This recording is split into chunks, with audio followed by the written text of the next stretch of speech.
Thank you.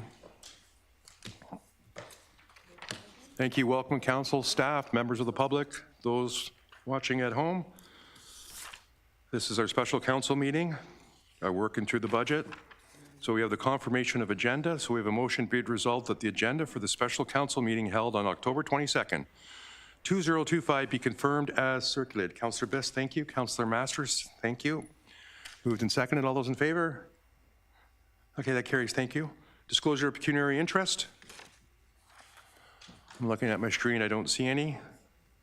Oh, Councillor Cox, please. 1 second. Go ahead.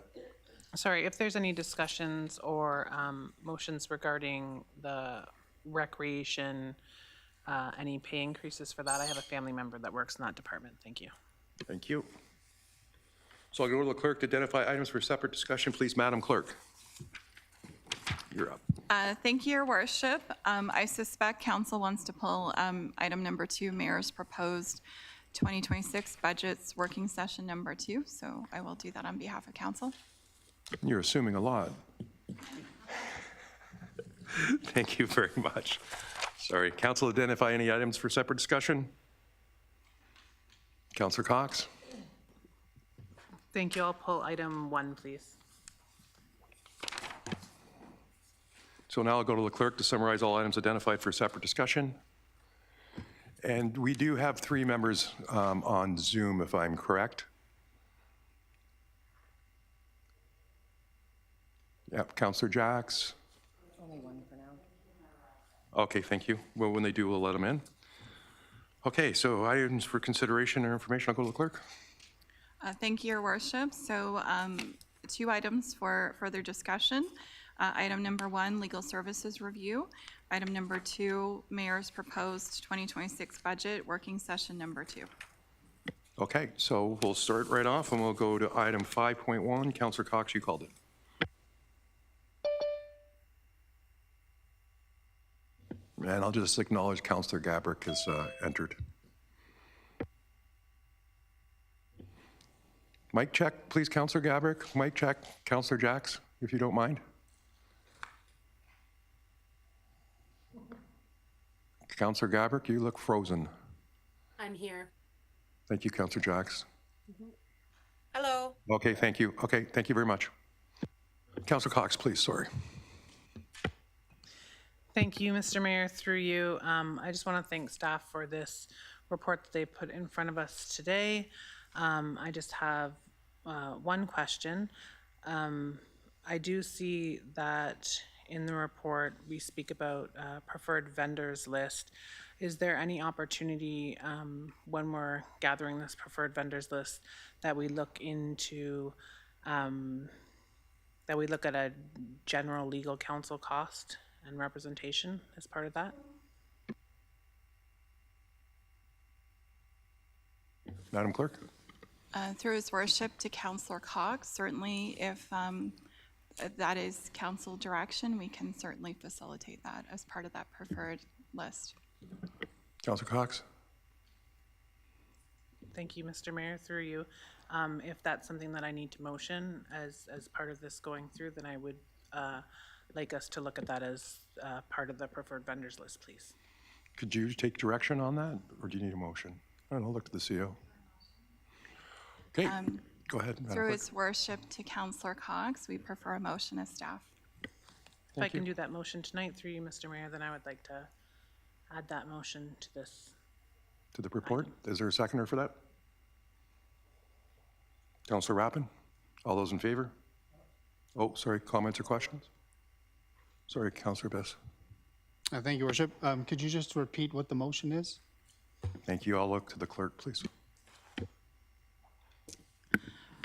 Through His Worship to Councillor Biss and Council, the motion would be that as part of the preferred vendor list noted in the legal services report, that we would also include general legal counsel as part of that preferred vendor list.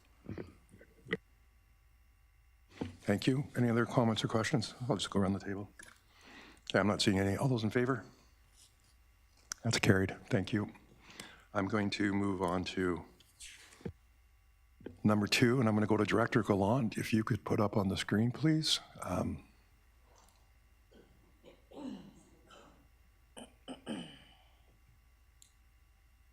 Thank you. And just a high-level overview. Director Gallant, please. Yes, thank you, Your Worship. I will be brief. Just wanted to show as a reminder where we left off after the first working session. We have a total operating budget increase of 2.33%.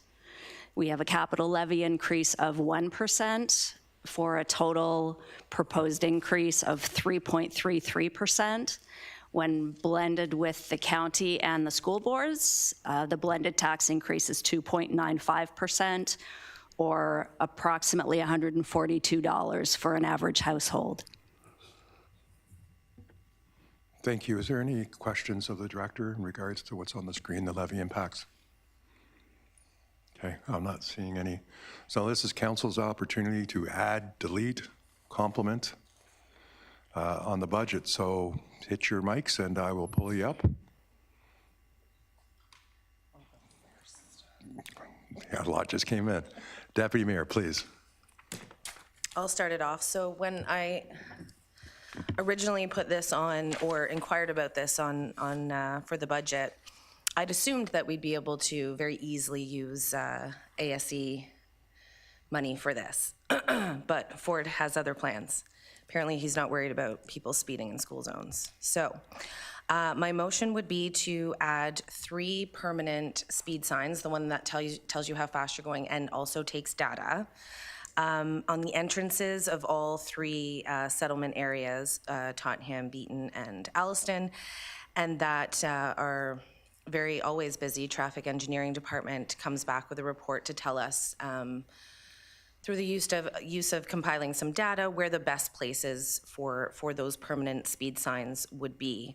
Now that we have had very abruptly a tool taken out of our toolbox, and that was a really handy tool, and it was working very well here because we were absolutely doing it properly and responsibly. But I assume now that maybe this has to come out of the tax levy unless anybody else has any better ideas, but that is my motion. Thank you. Thank you, Deputy Mayor, and I think it's a good idea for those speed cameras. I spoke with the CAO in regards, we do have money in the ASE, and that money was designed to improve community safety. So can I go to you, CAO? Through you, Your Worship, would suspect that, we'll have to confirm this, but with the current reserve through the end of the year, there probably is an opportunity to use ASE money collected to date for community safety purposes, and this would be one of them. Perfect. So that's direction then, or do you need a motion for that? Okay. So it's moved by the Deputy Mayor that 3 safety speed cameras, well, they're not cameras, what are they? I'll look to the clerk. Your Worship, if I may, I believe they're referenced as speed radar signs. Okay, the 3 of them be added to the budget, and the funding comes from the ASE reserves. Councillor Gabrick, you have your hand up? Oh, sorry. Do you want to speak to this issue, or is that for another issue? You want to speak to the? Yep, no, I'd like to speak to it. I'm just wondering if anyone can answer what the effectiveness to deter speeders is from the cameras. I'm not opposed to the camera. I think that they're a great idea to remind drivers how fast they're going as they're entering town limits. I'm just wondering about the effectiveness for deterring speeders. If anyone knows the answer to that, or if we use these in any other areas in the. I look at the director. Can you provide some information on that, please? Through your worship to Councillor Gabrick, permanently installed radar speed signs do have an impact that tends to wear off over time, however, but initially they do prevent or lower the speed limits in the area. The effect may wear off with the local residents, but as on an entranceway where we have a lot of new people coming into the area, it would help with having those people at least obey the speed limits. Thank you. Is that okay? Councillor Gabrick, answers your question? Yes, thank you. Just one supplementary question. If the effectiveness of the signs wears off over time, is there a complementary secondary something that we can do to remind drivers as they're entering the midpoints of the communities? Perhaps red camera lights or second signs, something like that? I'll look to the director. Through your worship to Councilor Gabrick, what could happen in the future as the effectiveness of the radar speed cameras does wear off, they could be relocated because they are permanently installed. We could find another alternative location to them. There is other traffic calming measures that could be implemented. Although on arterial roads, we tend to shy away from them, but there are other things that we could do. Enforcement's always another effective tool too, when the OPP is able to do that and they deem it an appropriate thing to do. Okay, Councilor Gabrick? Okay, thank you. You're welcome. Yep, thank you. So maybe as a amendment to Stephanie's Deputy Mayor's motion, we could pull that staff monitor the effectiveness of the signs and replace them or move them as necessary. Sure, we could look at that. We'll get reports. And Deputy Mayor says yes, so I'll ask the Deputy Mayor to move the motion. Then Councilor Gabrick, do you want to second it? Yes, please. Thank you. All those, comments or questions in regards to this? I'm not seeing any. Okay, all those in favor? And that's carried. Thank you. Councillor Masters, you're next. Thank you, Worship. Okay, going down the list here. That I recently submitted a motion on branding for the town of New Tecumseh, and I had an expected budget of it of $50,000, and I'm removing that in light of the fact that the town will be doing a complete strategic study the following year, and the branding version will be included in it. Secondary, I guess I have a question for Director Vatry on on-demand transit review. I think we were holding off on that. Maybe you can remind me, Director Vatry, about where we were standing with that. I think the town is working on a secondary system with the county that's going to hopefully come into play in the near future. So you can answer, Director Vatry, or I'll answer. Go ahead. Yes, the Deputy Mayor, we've requested numerous times, as have other municipalities. So they are doing their master plan, and we're expecting it next year. And a few of us have said that, you know, if we need to help, whatever we need to do to make sure that the connecting links happen, we would bring it back to our respective councils. So if there was a cost involved or whatever it does to have that second bus from Tottenham to Beaton. So the report is coming, and they're doing it county-wide, because one of the strategies they're looking at is there are municipal bus services and there are county services. So they just want to amalgamate them. Okay. So there won't be duplication. It'll just be one bus system right across Simcoe County. okay, can I follow up? Thank you. Maybe it's through to Director Gallant. We have a budget for our taxi will call system currently right now. And I think last year it was 75,000, but I know it used to be somewhere around about 180,000 at one time. Is that budget still good for the following year? Director? Through your worship to Councillor Masters, give us a couple of minutes, we can find that number. I think we have decreased the budget as the usage was a lot lower than what we were budgeting. I might want to, based on your numbers, and well, I'll wait till they come back, but I might recommend that we keep that budget because there are a couple of business entities in town that are willing to step in to support that program. So, Okay, thank you. Sorry, just for clarification, a couple entities, like private companies that would provide taxi service, is that what you mean? Provide a will call system including wheelchair. Okay, I'll go to the, But it's in a rudimentary contact stage. thank you. I'll come back to Director Gallant. Any other requests? Councillor Biss. Thank you, Worship. I'm faster than the Deputy Mayor on that one. So through your Worship to council and staff, I just take everyone to page 126 of their budget book, my favorite page, gravel roads. Someone groaned. Who was that? So my first question is, through your worship to staff, do we know how much of a budget surplus we're going to have from 2025 yet? GM Horn, how would you like me to direct that? Or I guess Director Gallant? Thank you. Through your worship to Councillor Biss, unfortunately, no, we don't have a number yet. Okay, thank you. So I direct everyone to page 126. On this page here, as you can see, we've done a great job at accomplishing a lot of, paving a lot of gravel roads since we've been elected. What staff is recommending on this report is that we do the 11th line between the Tottenham Road and Side Road 10, and I agree with that. And unfortunately, I had believed after consulting with staff before the budget came out was that item number 8, Side Road 15 between the 11th and 12th line was also going to be included in this budget, and it was not. So I'm hoping that as a council, we can close out this list in preparation for the roads needs study that's coming out next year to provide the next council with a new list. So I would like to, and I've spoken with Manager Ip, thank you, Manager Ip, for your input. It looks like to pave this road from the 11th to the 12th line, the 15th side road that is, it costs $400,000. So I would move that we add Side Road 15 between the 11th line and 12th line to the list. It'll be, and I recommend that the funding source be $250,000 out of the OSIF grant, which is what we received over and above what we did last year, and $150,000 out of the town replacement reserves. Barring that, we could use the whatever surplus we get from this year to help pay for it as well.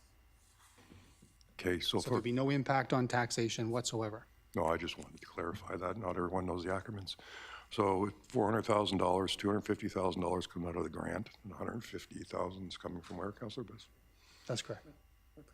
Town replacement reserve. Thank you. No, I just, those that are watching, I want to make sure that I'm very clear. Okay, so is there any comments or replacement reserves? Is there any questions on this? Councillor Cox, you have a question? Okay. When it comes to the town replacement reserve, is that we're putting the 1% towards this year? Director? Councillor Cox, I'm not sure I understand your question. When he's talking about the town replacement reserve, when we look at was that for the infrastructure gap, the capital levy? I think she's asking the 1% that we add on. Okay, the 1% capital levy? Yeah. Does that go into the reserve? Yes, it does. Okay, and just, maybe my numbers are off, did that reserve gap now get bigger to 316 million over 10 years from about 276 that we were quoting last year? Right. And now we're doing 1% instead of 2%, which staff have recommended over the last number of years? I have a Right. hard time putting only 1% towards that reserve this year and already dipping into it during this budget when that infrastructure gap has grown by tens of millions of dollars. That would be my only comment for that. Okay, thank you. Councillor Biss? Thank you, Worship. I mean, if we don't, if there's some, if Councillor Cox would prefer to take it out of some other place, I'm happy to suggest we can take it out of the $44,000 that we have in the gas tax reserves, and then the rest out of the 2025 budget surplus.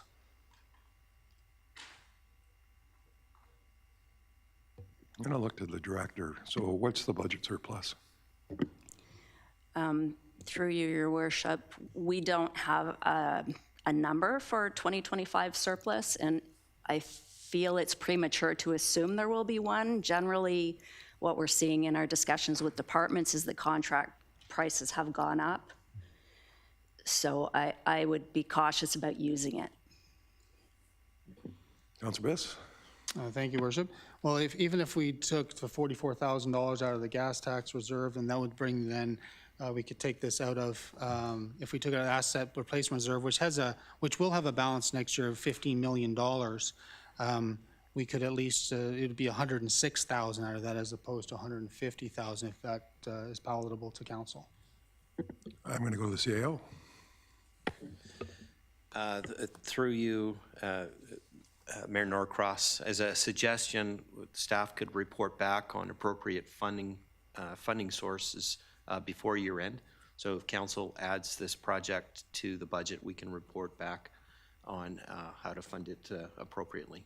Once we get closer to the end of the year, we'll know more about the surplus, whether that is, or maybe we can defer a project and include this, and we'll bring that option forward to council for their consideration. You okay with that, Councillor Biss? Yeah, thank you, Worship. Yes, I would then move that we approve this project and look forward to the feedback from staff as to the appropriate way to fund it, not being taxation. Okay, is there a seconder for Councillor Biss's motion? Deputy Mayor, you're seconding it? Okay. All those in favor? That's carried. Thank you. Councillor Jacks, you had your hand up for a while. Thank you. Just let me lower it because it's annoying. There you go. Thank you. I had a request submitted for continued upgrades, a budget request for continued upgrades for Coventry Park in Tottenham, and it was a budget allocation for $70,000. The improvements in this case are aimed at enhancing accessibility as a primary driver, and then also the ongoing maintenance and long-term usability of the park.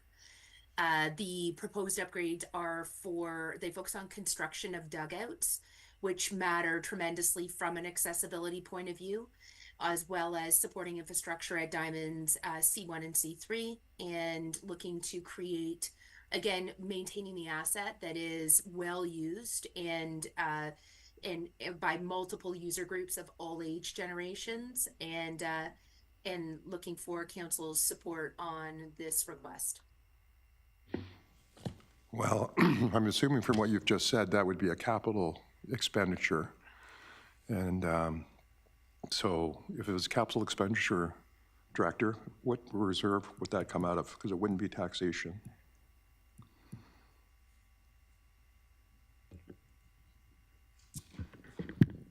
Just, if you don't mind, Your Worship, just give me a minute to talk to Sure. my folks. Thanks. Sorry. Okay, we're going to come back to you. Okay, Councillor Jacks? Okay, Deputy Mayor, you're up next. Thank you, Mayor Norcross. Sorry, I got a lot going on here. So we have a project on the go that was already approved by council for pedestrian crossovers. There was 5 on the list. As far as I know, we're about to be completed doing the detailed design for all 5 locations. Again, council approved already, but I think these different locations were happening over, I believe, either 2, if not 3 years. And I would like to sort of speed up the project a little bit in that we create all these pedestrian crossovers next year, with the detailed design for all 5 being done this year, and continue to, I'm not sure that it would cost more to do next year. It's just we're going to be spending the money out of the reserves in 2026 instead of spreading it out over 2 or 3 years. I know this term, road safety, has been top of mind for most of us around this table, and I think implementing our 5 pedestrian crossovers all in 1 year is the way to go for the community. Thank you. So there's no increase to the budget. You're just looking to speed up the construction. So I'm going to look to Director Battery because I'm not quite sure. And also, is it physically doable to do 5 in a year? Director? To Your Worship, we've been asked to this request, you've had a look in it, and with the designs being completed this year, and our consultant being on board with the contract administration, it is a doable task. Okay, so is there a cost, or we've already budgeted all this, Director Battery? As outlined by the Deputy Mayor, the project was identified to be staged over 3 years, and I think the request is instead of staging it over 3, we do it over the single year. We've asked for a budget top-up this year. It just means that all those funds would be required in 2026 versus over 27 and 28. Okay, thank you. Is there any questions on this? Councillor, who's first? Councillor Masters. Thank you, Worship. It's just a comment. I don't have any objection to the Deputy Mayor's request. The only thing I would like to mention, it could affect the cost, is that on our TAC committee, we discovered that we have more than 15 different, I think it's more than 10 or 15, Director Battery could maybe answer to that, but we have 10 or 15 different types of crossing designs in our town right now, and our thought and our discussion was that if we have too many variations, that they become not recognized as a crossing. So I think we'd have to keep that in mind, and depending on the crossing, we need to keep in mind at least a basic idea of what our public would understand a proper crossing is. And so that's the only comment I have on that. Thank you. Okay, thank you very much. Councillor Harrison McIntyre. Thank you. I know that we have a lot of difficulty keeping crossing guards and having enough crossing guards for all the requests that we have. Would any of these replace crossing guards? Director? Sorry, through your worship to Councillor Harrison McIntyre.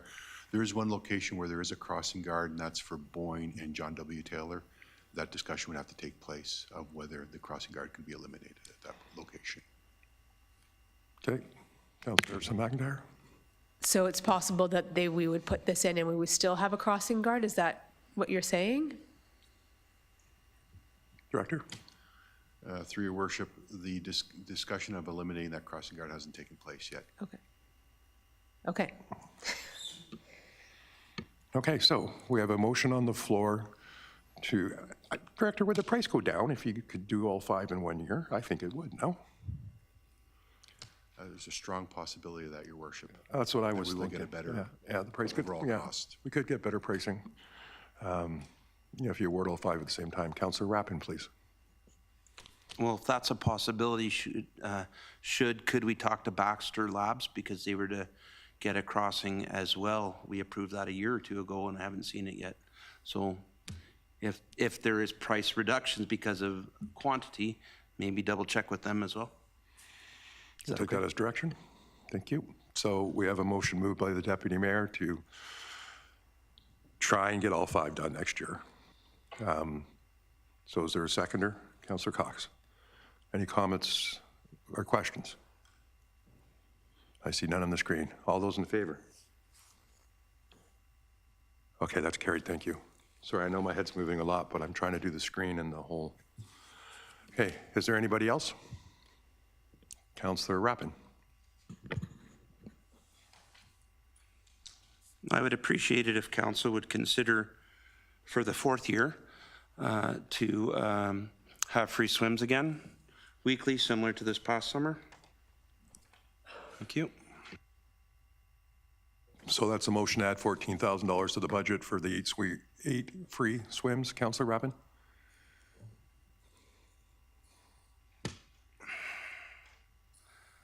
I question the number. But it's to add 8 free swims at whatever the cost is. That number, I'll speak to it. That number right now is the cost of staffing it, but then it's also the cost of lost revenue from the people coming.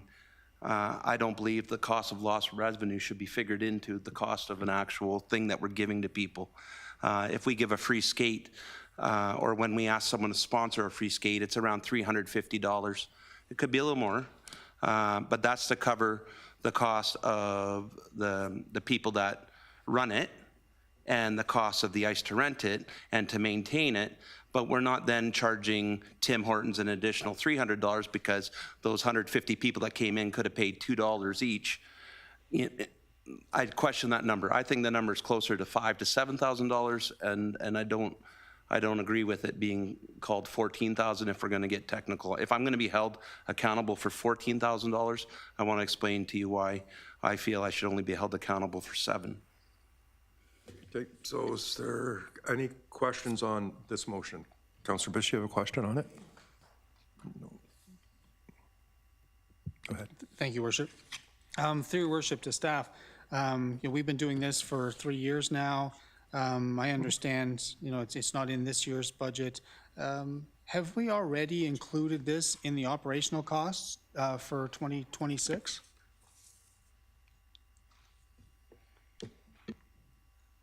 Oh, sorry, Director, you're down there. Through your worship, Councillor Bist, no, we have not. So this would be an addition.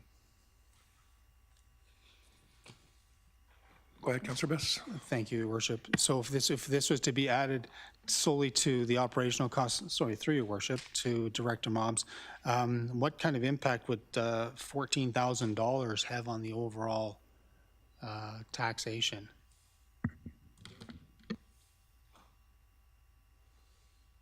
Through your worship to Councillor Bist, on the overall taxation, I may have to refer to Director Gallant on that, but it'd be a $14,600 impact. I can come back to the Director Gallant. Oh, Dorothy's, sorry. Well, I go through the Director.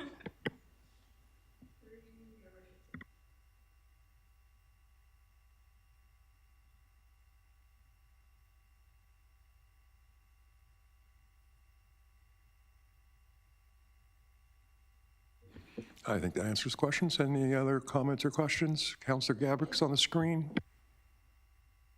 Thank you, Your Worship. I'm just wondering if this might be a sponsorship opportunity, that a community business partnership might be formed to cover the cost of this, as opposed to putting it through taxation? I guess we could it's a good question. I guess we could go through our communications department and put it out there if anybody would like to sponsor these free swims, because I think it's a great opportunity for sponsorship too, like to get people's names out there. Then I'm looking at the manager of communications saying yes, and I'll go to the CEO then, please. Thank you.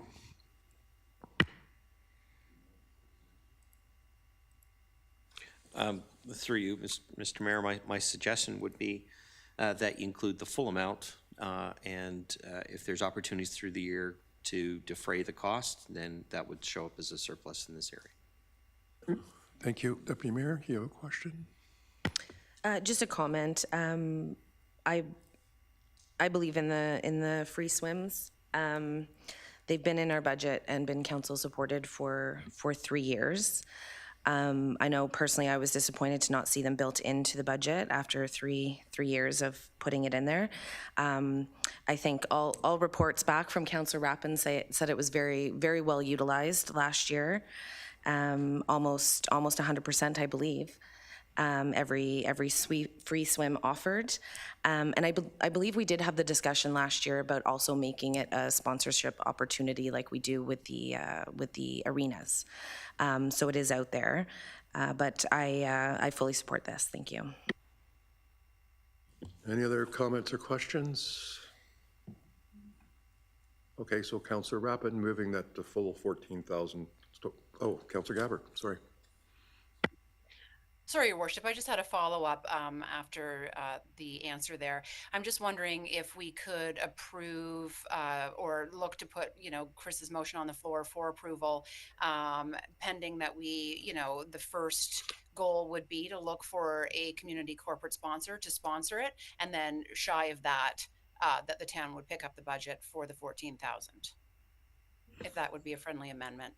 Yeah, I think that's the direction we're going. The motion is to put the 14,000 in the budget. And if council approves it, communications will put it out as a sponsorship opportunity to the business community. So if we get all of it, great. If we don't, council to pick it up. So, but no, I think, I know where you're going. I just think we reverse the way we're doing it, so. Anyhow, Councillor Rappin, you moved that motion, and I looked at our communications manager, and she says, yeah, we'll put it out on our communications page, and I look at the CAO, we're okay. So Councillor Gabrick, do you want to second that motion? Yeah, thank you. All those in favor? That's carried, thank you. Councillor Cox. Thank you, Mr. Mayor, through you. I'm just looking at the project page for the Tottenham pickleball courts. There's not a vast amount of information provided with this right now. I am supportive of pickleball courts, but that being said, not knowing the location right now and not knowing the amount of users that are currently utilizing the courts that we have in Tottenham, it's hard for me to put support around this. It is coming from GCs. So I'm wondering, since it has really no impact at the moment, unless I'm mistaken, if we can wait to approve this until a more fulsome report comes back with some information on location and usage at the moment, because I definitely wouldn't be supportive if we're putting it in an area in Tottenham that would remove any other servicing or be impacted by parking. And we could probably definitely look into maybe some community group sponsorship to go along with this. I'll go with CAO because I know council will have to make the decision on where the location's going to be. CAO? Through your worship, I was going to say the same thing. You could put the caveat, you approve the project subject to report back from staff. Okay, we'll take that as verbal direction. I'm looking at Madam Clerk. That's fine. Okay, thank you very much. Any other comments on this? Oh, Councillor Masters? Is it on? Am I on? Oh, okay, thanks. Thanks. Yeah, I have a comment on that. Further to Councillor Cox's remarks, that I got involved in pickleball at the very beginning of this whole thing when it first came to town, and one of the biggest user groups is in my particular ward. I believe when we started out, we were at 80 to 100 pickleball users. Now I think we're over 500. So there's no question that we're going to need all the pickleball courts we can get. And it's expanding extremely rapidly. And I wouldn't be surprised to see our numbers go to $700 or $800 people next year, users next year. Or even higher. Same thing happened in the little town, little village of Beaton. You know, we started out with our ball hockey league there with just 50 to 100 people, and now it's the largest league in Canada. It's close to 2,000 members. So pickleball is no doubt the fastest growing sport in our town, and I think that we have to be prepared to meet the numbers that are exponentially growing month by month. Thank you for that. Any other comments? Councillor Rappin? Thank you. Yes, I agree. Pickleball's expanding, and it's exciting, and it's fun, and we've got lots of people in our community participating in it. But everywhere I looked at where it is becoming bigger, you look at Barrie, for example, there's, I don't know what it's called, but it's the old Sears department store was turned into pickleball, but it's commercial. I'm not sure how a sport has completely fallen on the shoulders of municipal to make sure it moves forward. If it truly is expanding at this rate, then why isn't there commercial industry going, hey, we want to build here and build your pickleplex? It's happening everywhere else. Why isn't it happening here?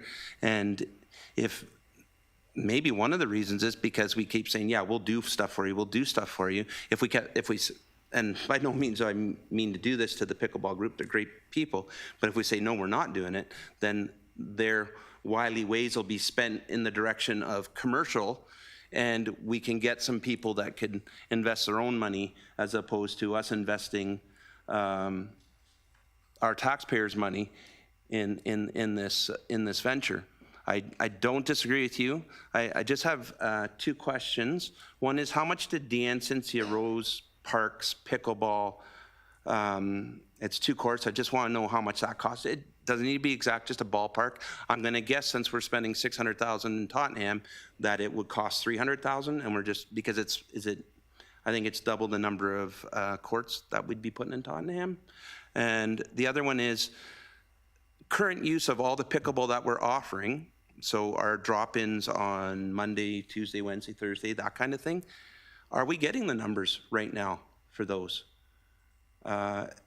Because in our heads, pickleball is going crazy, but I don't think that's actually coming out in all aspects of what we're offering in our town. So that's all I'm talking about.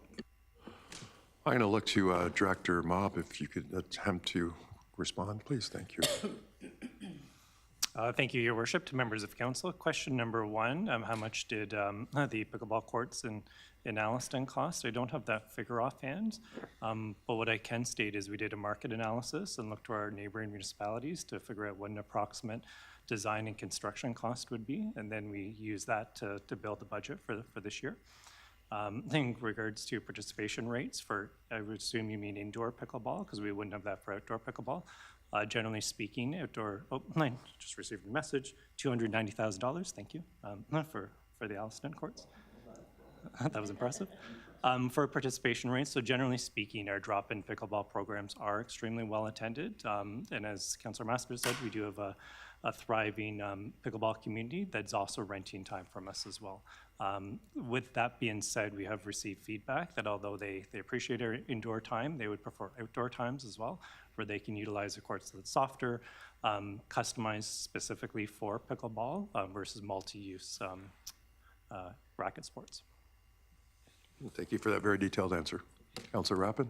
Yeah, sorry about that, Mr. Mayor. I just wanted to confirm with Director Mobbs, or not confirm, but just reiterate, that has been one of the main complaints about what we do offer right now is the fact that they're playing on concrete as opposed to the official. So I agree with you on that. Thank you. And everything else.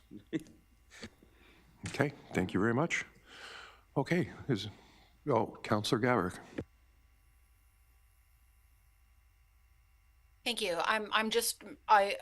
Director Mobbs just pointed out that the courts would be outdoors. So I just wanted to make sure that when we're looking at numbers for participation rates, that we are taking into consideration that, it would only be, 6 or 7 months that those outdoor courts would be usable. Okay, thank you very much for that. I'll look at Director, you're taking this direction. Thank you. Okay. Councillor Jacks, please. Thank you. Through your worship, I just wanted to clarify, Councillor Rappin had said that it was $600,000. So he thought, I think the comment was it would be presumably double the size of initial investment. I've got it as a $290,000 line item. And that sounds like what Director Mobbs confirmed in real time was that was the estimate placed based on the cost of the Deanna Rose. I just want to make sure that that's what's confirmed, that it's the 290, not 600,000. That's question one. I think those costs might be shared over 2 years. I'll go to the Director.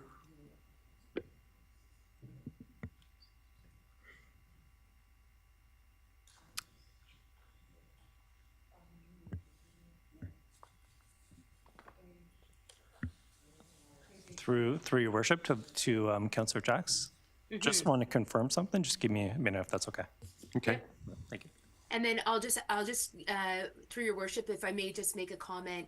I agree, it's definitely an investment. I think that two things. One, the outdoor or permanency of dedicated pickleball courts is really a key issue to solve in the Tottenham settlement.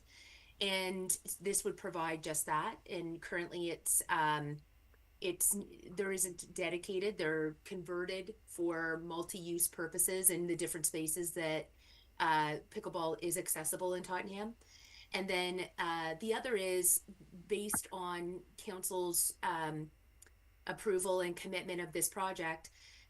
My thought was, without having this confirmed definitively, was that its location, although it does feel, and I would agree with Councillor Cox, it feels a little, odd, or usually we would have a location that we were all visualizing in mind.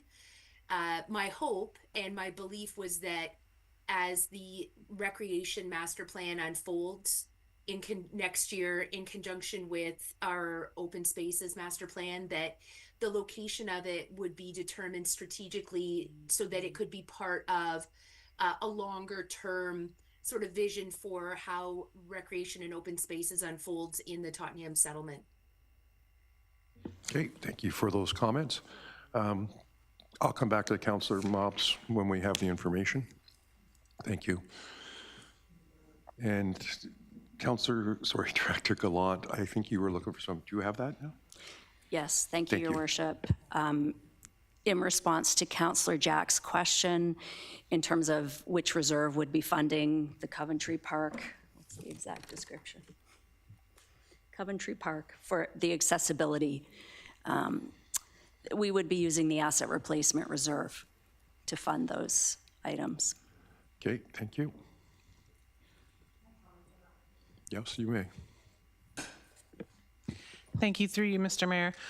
We do have a staffing position coming up for grants, and just a part of this accessibility request, which is super important, especially for our parks. Councillor Rappin, the Deputy Mayor, and myself, were in a meeting with Minister Cho the other day, and the province, I'm not too sure if we've missed the deadline, but the province did have an ease grant out that would be perfect for this request. Also, the federal government has the Enabling Accessibility Fund out. I don't know if that's still up for grabs for municipalities. I definitely support this coming out of asset replacement, but if we can look into these federal and provincial funding opportunities for projects like this and this project, that would be great also. Okay, direction, I see a lot of heads shaking yes, so direction is given. I'll look to the clerk.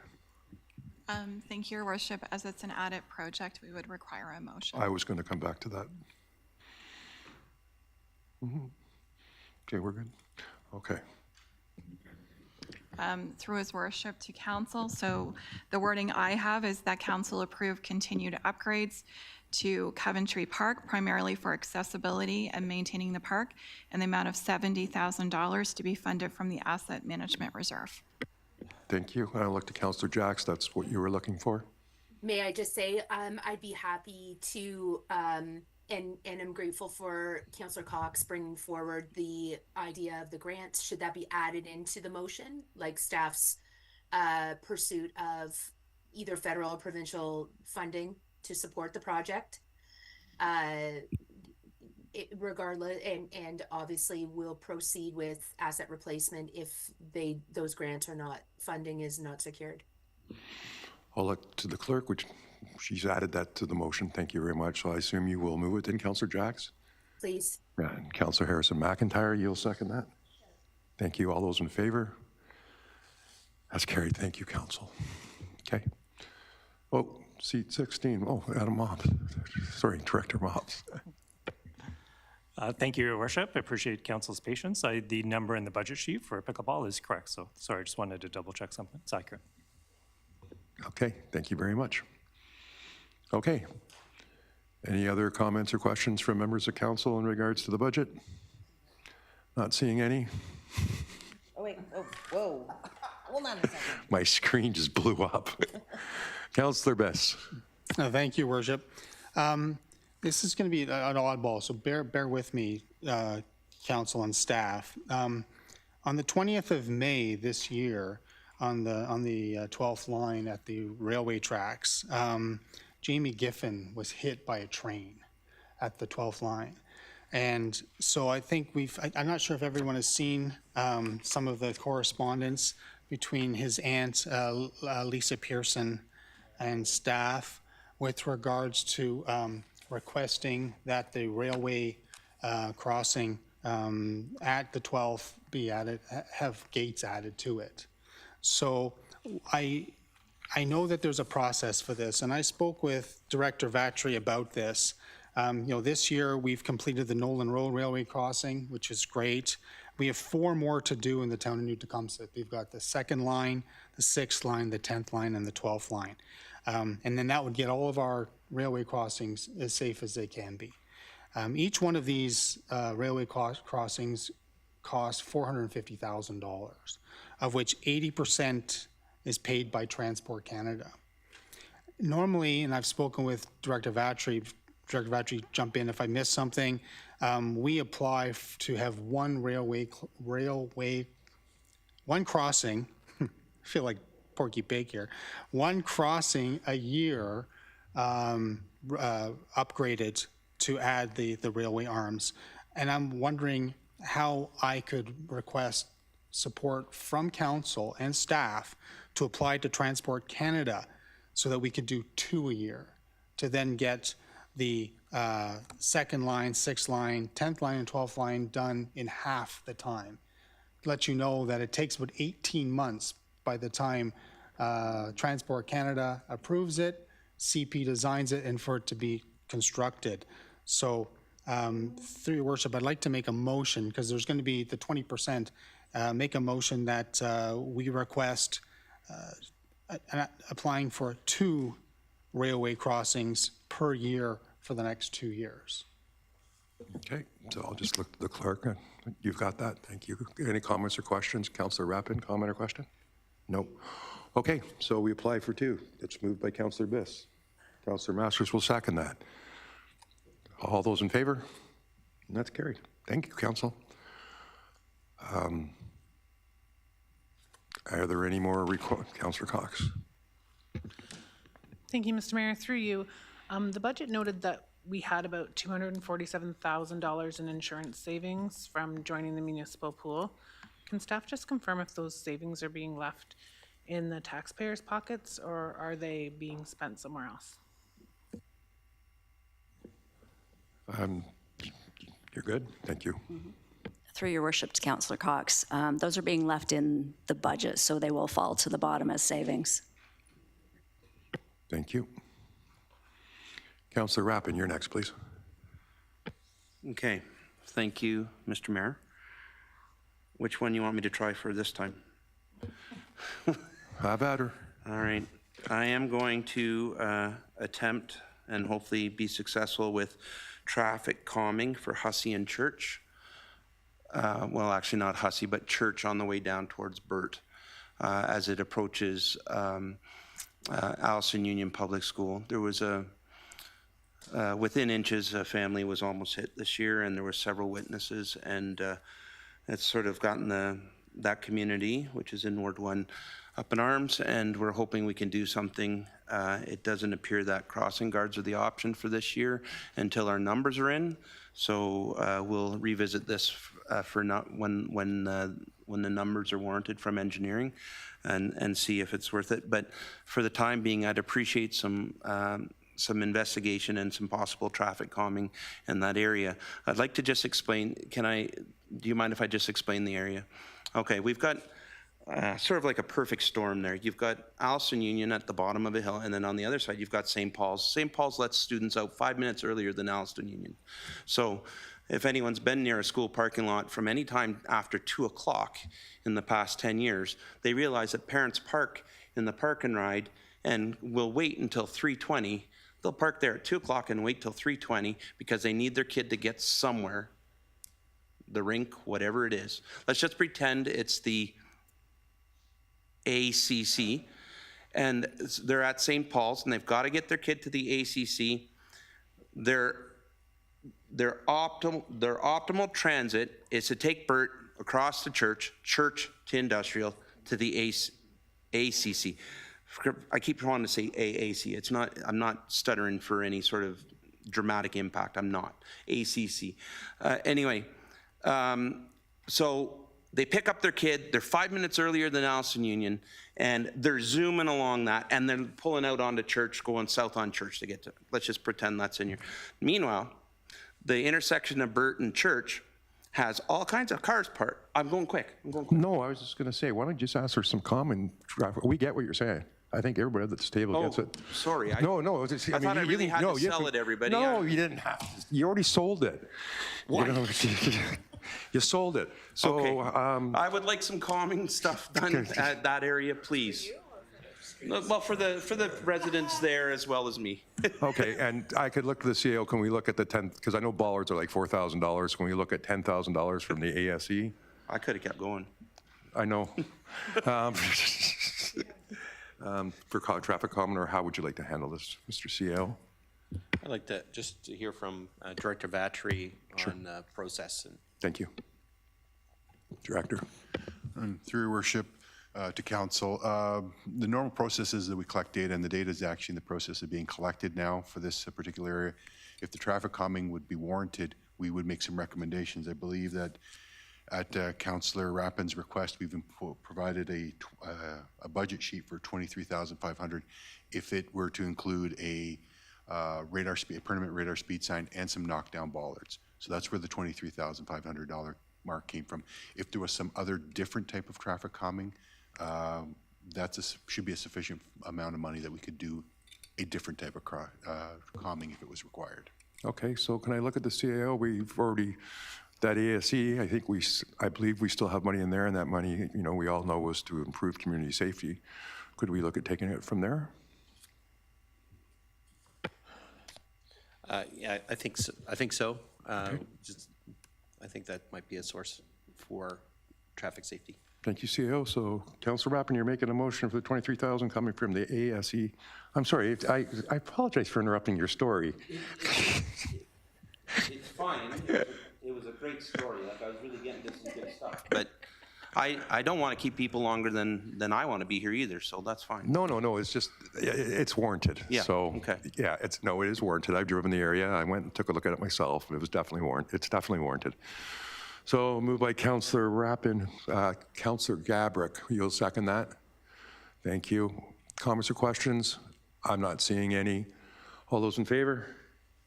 And that's carried. Thank you, Council. Anybody else? Well, I know I've seen if there was somebody else. Go ahead, Councillor Rappin. Okay, this will be a short one, and then I'll have one final one. All right. I am asking council to grant the $5,000 to the Environmental Advisory Committee for their budget. They used it last year for the Earth Fest, which was extremely successful in this building. I thought it was awesome, very well done. And the money is used for the rental of the location, an environmental movie we played at Circle Theater, and some guest speakers. That's what the money is used for. Thank you. Does it come on, go to Madam Clerk for clarity. Is that grants and donations or the budget? Or Director Gallant, sorry, whoever would like to go.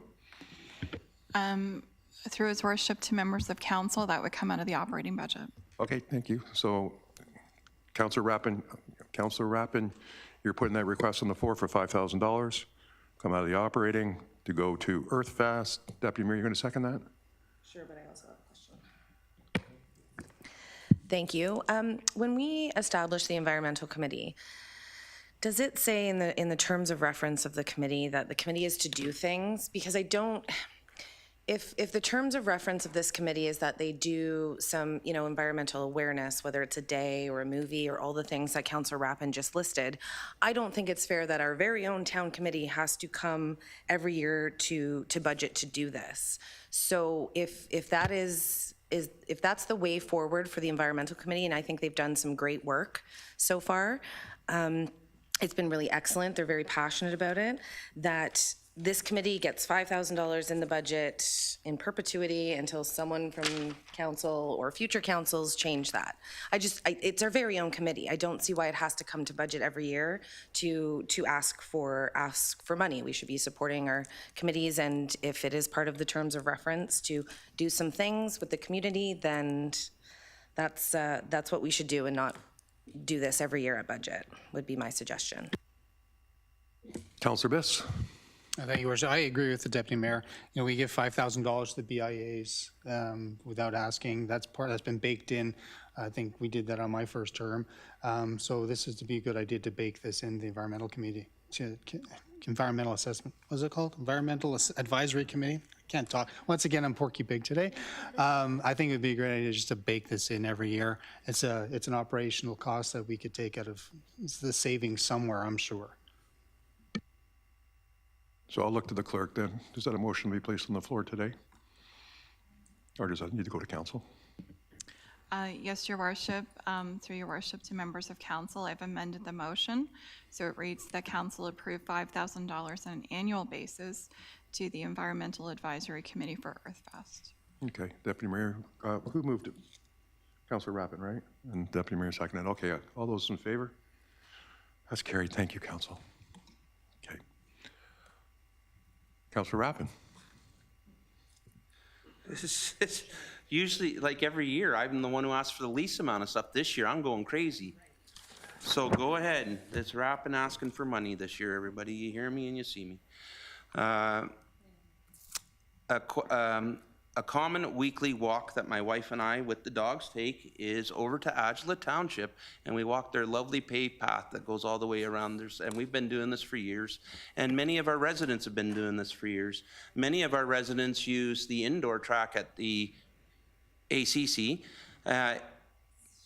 However, it sure would be nice if we had something outdoors similar to the Agila Township office. So my motion, and I'm going to go for it all here, everybody, and you guys can friendly amendment or hostile amendment me, but I would like to have a paved path at the Jeff S. Gaston Sports Park that is presented there, and the cost is for the paved one.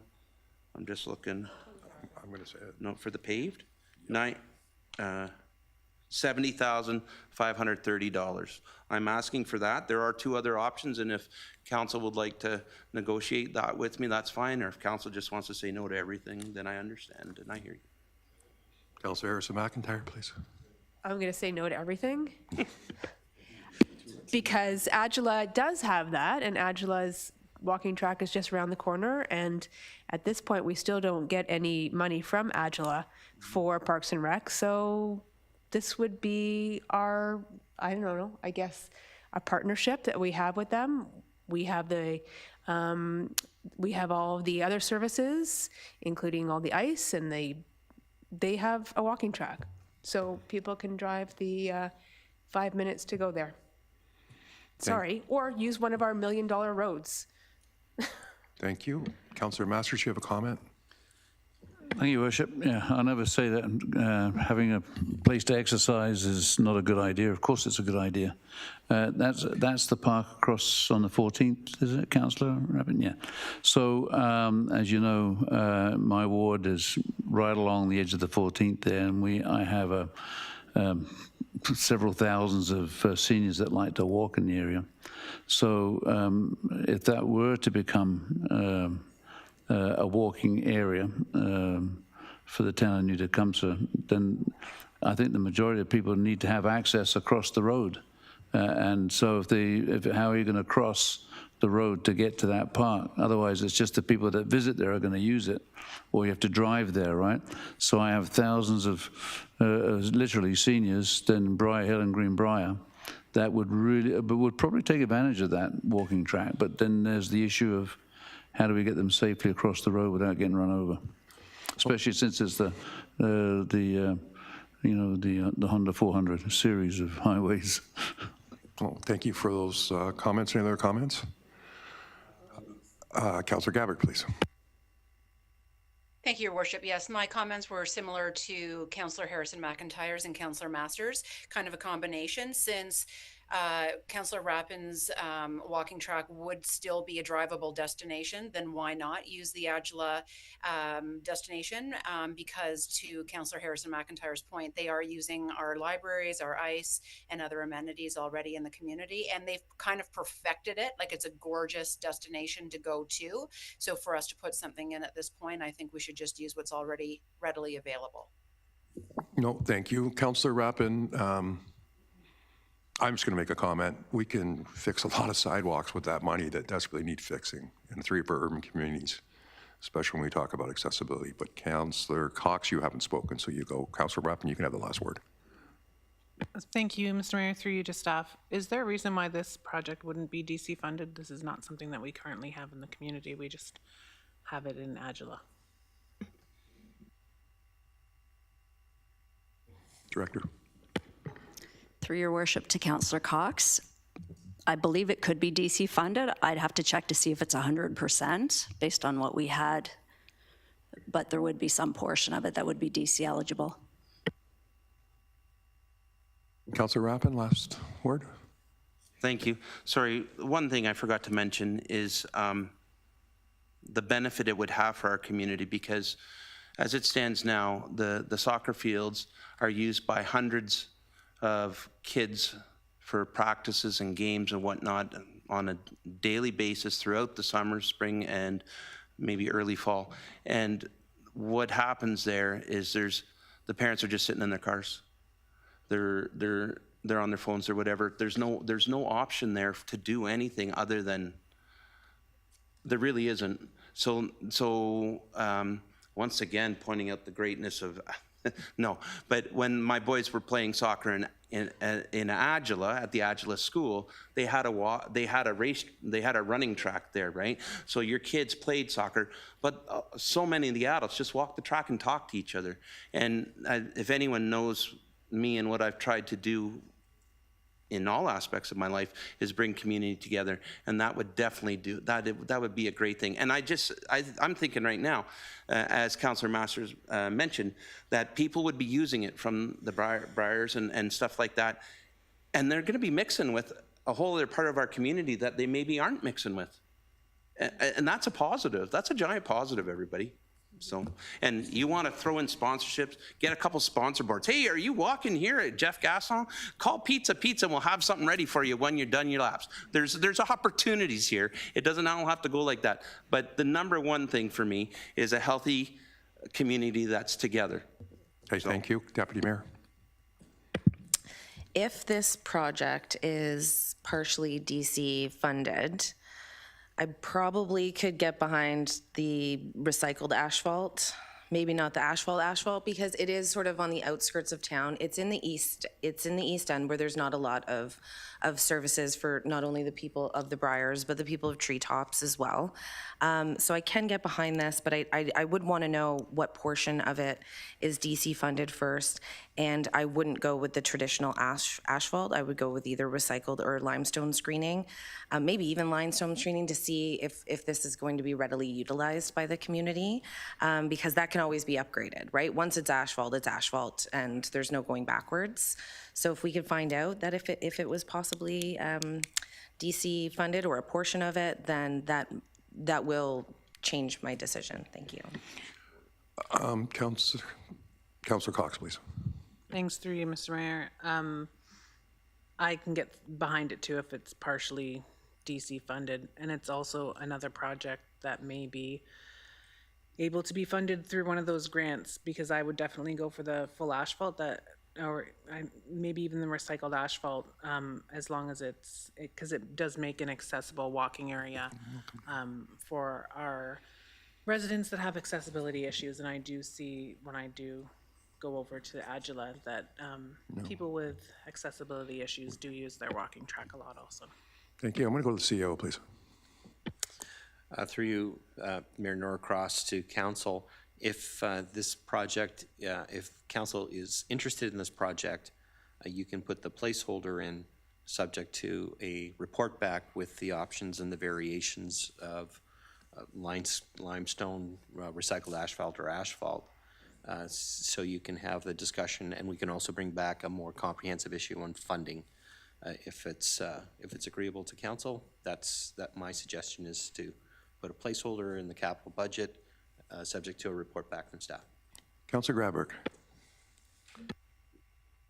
Thank you, Your Worship. Just again, this is an outdoor project, so the residents may have only access to it for 6, 7, 8 months out of the year. I'm just wondering then if the walking track would be open during the winter months, and what the cost to maintain that might look like, and if there's any liabilities, because it is in a remote location out behind our pumping station. So I'm just wondering if there's any liabilities. Also, whether or not Councillor Rappin would be willing to have this taken out of the budget or not included in the budget, but dealt with at a different time once we understand the DC eligibility. No, thank you for that. Councillor Jacks. Thank you. A question that I had was, would the location, the determination of this be considered as part of direction that might arrive based on the recreation master plan? Like, has this been something that, is this the best place for it? I guess would be in line with the vision for recreation moving forward and open spaces, I guess. That'd be I'm just curious about that. And then my commentary is, a funding source aside, I would support this. I'm an avid walker, and Councillor Rappin, I can really identify with dropping my child off at certain places or taking her places, and I've just literally walked around the town or on streets. Like, I like the idea of having a destination that promotes mobility and exercise for everyone, even if you're not directly involved in the sport that you might be being played on that field. So a funding source options would be ideal to give us some variability with decision making. The material I don't have an opinion on, but I would be curious about the location. Just interested in staff's perspective on that. Councillor Rappin has identified Mel Mitchell Park and Jeff S. Gaston Sports Park as what he's specifically asking for. But just Jeff Gaston for this one. But I just wanted to share that you were specific in what you were asking for. And I'm just, before I go to the other members of council, I'm just going to look to the clerk. Were you able to put the motion down that the CAO provided? Yes, Your Worship. So the motion I have is that council approve a walking track at Jeff Gaston Sports Park with a report back from staff on funding sources. My question to council or to my colleague sitting next to me is, do we want to put a financial amount as a placeholder in the motion? I would look to the director. I think we probably should. Would be my recommendation. Are you okay with that, Director? Okay, thank you. Okay, so that's, yeah, 1 second. Everyone wants to talk. We got a motion that basically we're going to go investigate how we can pay for it and bring it back. But okay, go ahead, Deputy Mayor. Thank you. Further to what Councillor Cox was saying about the recreation grants, I think it might be worth it to throw in to see if any grants suit this kind of project, if we can put that in the motion, just in case there might be one that fits this exactly right. And we should definitely be checking in on grants before we do our projects. And I wouldn't support any winter maintenance for this project either. Thank you. Councillor Masters, and I'll come back to you, Councillor Gabrick. Thank you, Worship. I'd like to make a little friendly amendment to the motion that staff investigate the cost of putting in a pedestrian-directed crossing on the 14th. That would give them the residents the ability to cross safely from the Briars into this area. I'm not going to allow that amendment to hit the floor. That would have to come as a separate motion, Councillor Masters. This is Councillor Rappin's direct request for those walking paths. I understand what you're coming from, and I applaud you for the safety, but I really think you want to split the two out. Madam Clerk, are you okay with that? Thank you very much. Councillor Gabrick. Thank you, Your Worship. I'm just wondering if we can split it where we're not approving that the walking track is approved until we get the information back in terms of materials and funding sources and things like that. If we could split the motion, or do we have to keep the motion as is? Thank you, CEO, if you don't mind, and Madam Clerk, if you don't mind. I think we need to leave the motion the way it is because we're not committing to it. What we're doing is saying, this is a project that we may want to do, and we're going to investigate funding opportunities and come back with what money's available. And depending on how much money is available, we'll probably make your decision as to what you put down. So I'll be okay with that, Councillor Gabrick. It'll all come back as one package. Thank you, Your Worship, for clarifying. It's just that's not what I heard the clerk read out. So I No just want worries. clarification on that. Yeah, I'm going to ask the clerk to read it again, please.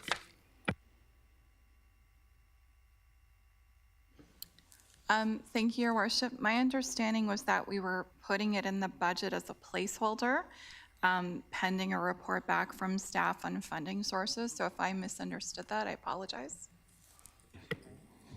But just to clarify, it's not being approved to go ahead until we verify the funding sources. That's, sorry, Director Gallant.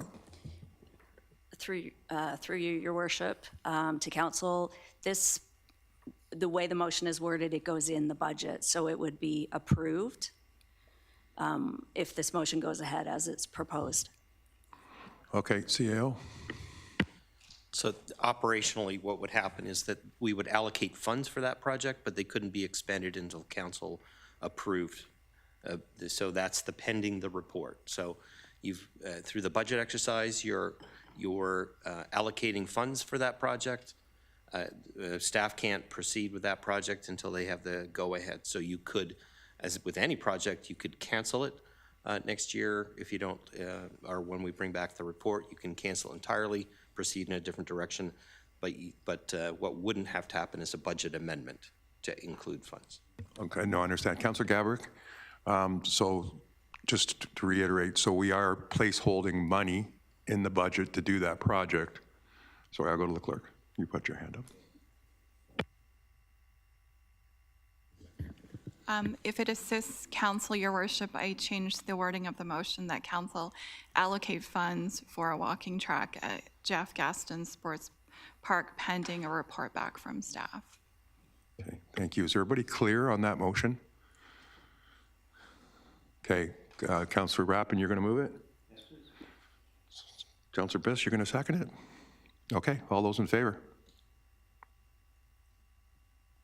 1, 2, 3. Does not carry. No. Oh, oh sorry. Keep your hand up until the mayor. So all those in favor? 1, 2, 3, 4, 5, 6 on the screen. That carries. Thank you. Councillor Masters. Thank you, Worship. Then I would like to move that staff review the cost of a pedestrian crossing to be made in conjunction with if the park goes ahead and accepted by council. And I'd like to move that staff look at the installation of a safety crossing on the 14th. If that project goes ahead, then I'd like to see a crossing. Yeah, I just want to look to the clerk to make sure we understand what the motion, Madam Clerk. Your Worship, if I understand correctly, I believe what Councillor Masters is requesting is that staff include the cost for a pedestrian crossing on the 14th line with the report that will come back on the Jeff Gaston Sports Park walking track. It would be a complement to that report. Thank you, Madam Clerk. Everyone's good? Okay, we're going to open it up. Deputy Mayor? I'm not even sure it would make sense to put a crossover in the middle of a rural road. And no, it would be my answer, that I can't support this. It would be a huge project, and again, I'm not sure that it makes any sense with all the schools and the in-town areas that we could potentially put more crossovers in the future. This is not an area, because we don't have any shoulders on that road. I'm not even, like, it would involve road widening. I highly doubt it would meet the requirements of the MTO. So I wouldn't even honestly at this point want staff to waste their time even looking into this. Thank you. Go ahead, Councillor Messers. Thank you, Your Worship. To the Deputy Mayor's point, I understand that road is going to be widened and there are going to be sidewalks put on there in the future, and not too distant future, I don't know. Maybe the staff could speak to that. And so I don't know how long it would take to put this track in, but I think somewhere down the road, if that is the case that we do put that track in there, then there has to be a means for residents from the Briars to be able to utilize it, which I know they would. No, thank you. So Councillor Masters has a motion on the floor. Is there a seconder for his motion, please? Sorry, I'm not seeing any. At this point, I'm going to ask everyone to take a 5-minute break and do what you have to do, and we'll be back 5 to 7 minutes, please, because we are on a time.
Okay, ma'am. Thank you. Welcome back, everybody. I think we're pretty much through it. Is there any other requests? Deputy Mayor first. Thank you, Mayor Norcross. Not so much of a request, just a few questions. I see in the plan that we have set aside $270,000 for the plan for the Four Corners at Queen and Mill. And I just didn't know if we could, like, are we planning on, is the plan that we're developing that corner, or just, and a little bit more information on that, please? I'll go to the CAO if I may.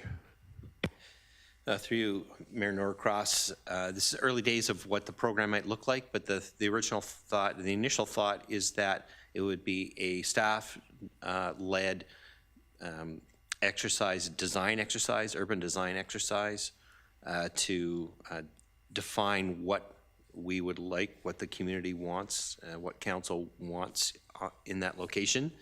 And that process would also identify opportunities to, whether it's a joint partnership with a development firm, whether it's a complete sale and let the private sector do it, or it's something that we take on ourselves. So, but the initial effort is an urban design exercise, a community design plan for that space. Follow up. Please. And is that something that we're doing in-house? CAO, please. That would be a consulting exercise. Okay. Coordinated by our staff. Okay, so I guess my feeling on this is I do worry that, with the lack of DCs that we've had in the last quite a few years, we've been relying so much on our reserves to produce things that that the residents of our community need and want. So I just worry, like, we just purchased the Four Corners, and I just worried that we're moving too fast on this. I mean, $300,000, if the council of the day, because I suspect that it'll be a different council making this decision, decides that they're just going to sell the idea to a developer, we know very well that developers will change their plans if they want to. So I worry that we spend almost $300,000 making this plan, sell it to a developer, and then the developer says, actually, this is what I want to do. So I just don't know if we should maybe take a breath on this, and that can come back to, in the next budget with a new council. Like, we just bought the property. I don't know. I feel like we're moving too fast on it, and that we just need to take a breath. Thank you. I'll go back to the CAO, please. Through you, Mayor Norcross, the plan would identify what the town would need immediately. So we would need a plan for the parking lot. Is there any public amenities that we need? So that would be, in essence, phase one. If there's other development opportunities, we need to go through an exercise of what are the range of possibilities that we can have a discussion. I think it does need to start sooner rather than later, because it isn't a quick process. You're talking 18 months, 2 years for this phase, and then council will need to decide on the business opportunities if there are any, and then go for there. So it's not something that we're looking at having up and running and doing in the next year. This is a 5-8 year project, and maybe longer. Okay, thank you. Councilor Harrison-Mackner, do you have a question on this? Okay, thank you. Then Councilor Masters is next. Thank you, Worship. Okay, this I want to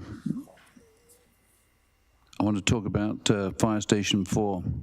As you know, that we've been trying to recruit staff to man our station. Sorry, Councilor Masters, can I just come right back to you, because Councilor Harrison-McIntyre had a question on the Tottenham lot, and I apologized I missed you. Councilor Harrison-McIntyre. Thank you, CAO. That was, it was good to have the details and that this is a long-range thing. I would absolutely support that. The community, for a really long time, has put up with that corner being the eyesore that it was. It's great that it's turned into parking. However, that's obviously not a long-term situation the way that it is currently. And I think that it's opportune time for us to start the ball rolling on what we want to develop in that area. So I'm supportive of maintaining it or keeping it in the budget. Okay, thank you. Councillor Masters, sorry about that. Go ahead, please. Okay, Fire Station 4 is one of our most important projects on our books right now. And as you can see, we're getting very close to getting the building up, and everything seems to be on time, on budget, I guess, I hope. But I know that we've had a really tough time trying to get personnel to staff that station. I know the fire chief, Dan Hayden's been pretty robust at going out and trying to recruit for Fire Station 4, but we are nowhere near ready and to open that station at this point in time, as far as I know. And the issue seems to be attracting the right recruits that we need to open that station, and the added expense is going to be to actually put the proper personnel in there. I don't know where we are with the recruiting right now, but I'm going to direct my question through you, Your Worship, to Chief Dan Hayden to give us a perspective on what we need to be ready to open Fire Station 4. So I'll go to whatever button comes up here, seat 17, Fire Chief Hayden. Thank you, Worship. I'll just go back to our number of years of recruiting. We've been trying to recruit paid on-call fire staff for the Station 4 area for 10 years, 12 years now, since 2013, since we first started to look at that project. Unfortunately, we've only been able to, up to and including this year, we only have 10 staff in that area. We recently had a couple of people move out of the area, and we've not been able to retain the paid on-call staff to implement a successful response out of that station. So as was included in the budget package, under one of the CAO slides was a timing of full-time fire implementation, which was not included in the 2026 budget, but was my staffing request for 4 full-time staff in the 26 budget through the process. And as well, I included it in my business initiatives for 2026 when we talked about the opening of Station 4 and not having the staffing to do it. So that's where we sit now. Currently, there is no money in the 26 budget. It was recognized through some work with the HR staff in the CAO slide that would approximately be just a little over $600,000. And again, that's impacted by when those are hired, but we're looking at full year complement dollars here. And then there's some other dollars that I could add into this, but I'll turn it back over to yourself and Councillor Masters. Councillor Masters? So my question would be, what can we look at that budget that was put in that was taken out of the last? Can we look at the amount of money that was taken out of the last budget? How much was it again? I guess I'll go to Director Gallant. Councillor Masters, I apologize. I'm not sure which budget do you mean from previous year? Yeah, for the personnel that we had already in the budget, or we had put in the initial budget. Sorry. There was nothing in the initial budget. It was never included. Oh, okay. So, Sorry, Chief. can I ask Chief Dan Hayden what the initial amount that we would need to at least get the station off the ground? What would we need? How much would we need? Sure. Chief. Thank you, Your Worship, through you to Councillor Masters. So as part of the 26 budget process, I did put in for 4 full-time staff, was included as part of the staffing submission, did not make the cut and did not get included in the 26 budget. We've determined that. The full year cost of that is about approximately $640,000. And again, that is impacted by starting rates and delays in hiring and that sort of thing.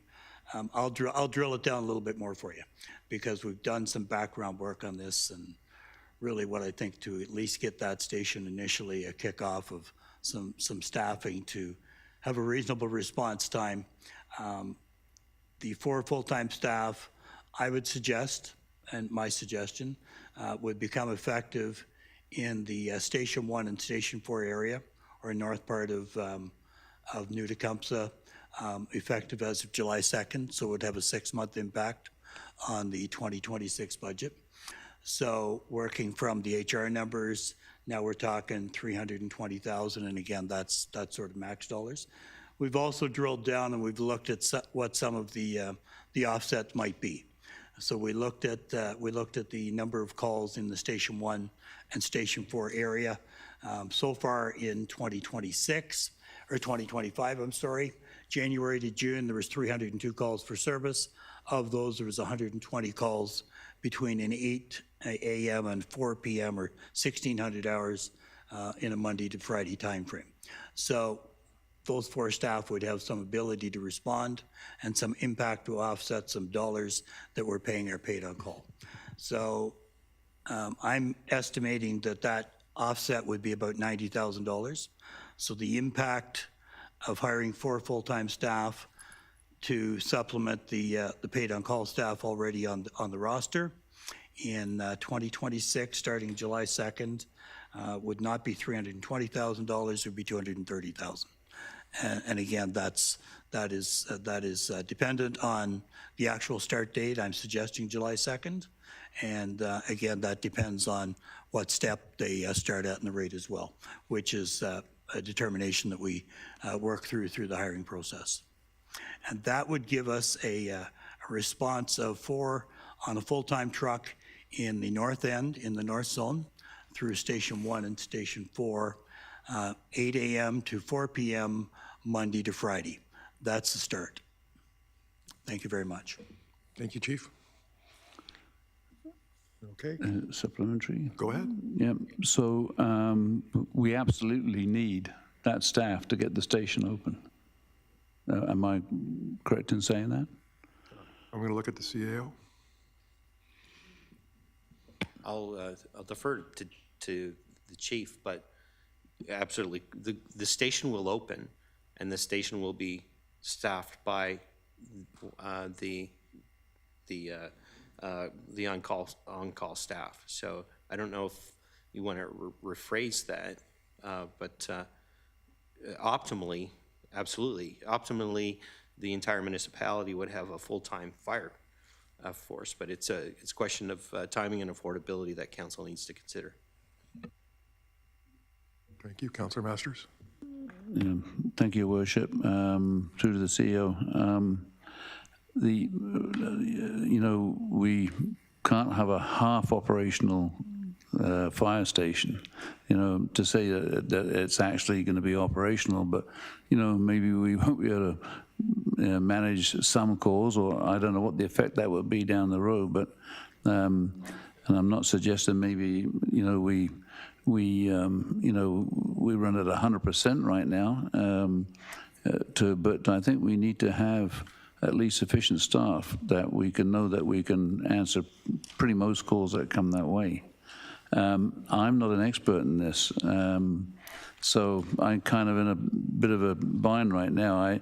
All I know is that from my constituent standpoint, we need to know that we have a fire station that's going to be there supporting our area, and I'm sure Councillor Biss would have the same question, for his ward, that and know that it's being operated safely and with sufficient staff to make it work.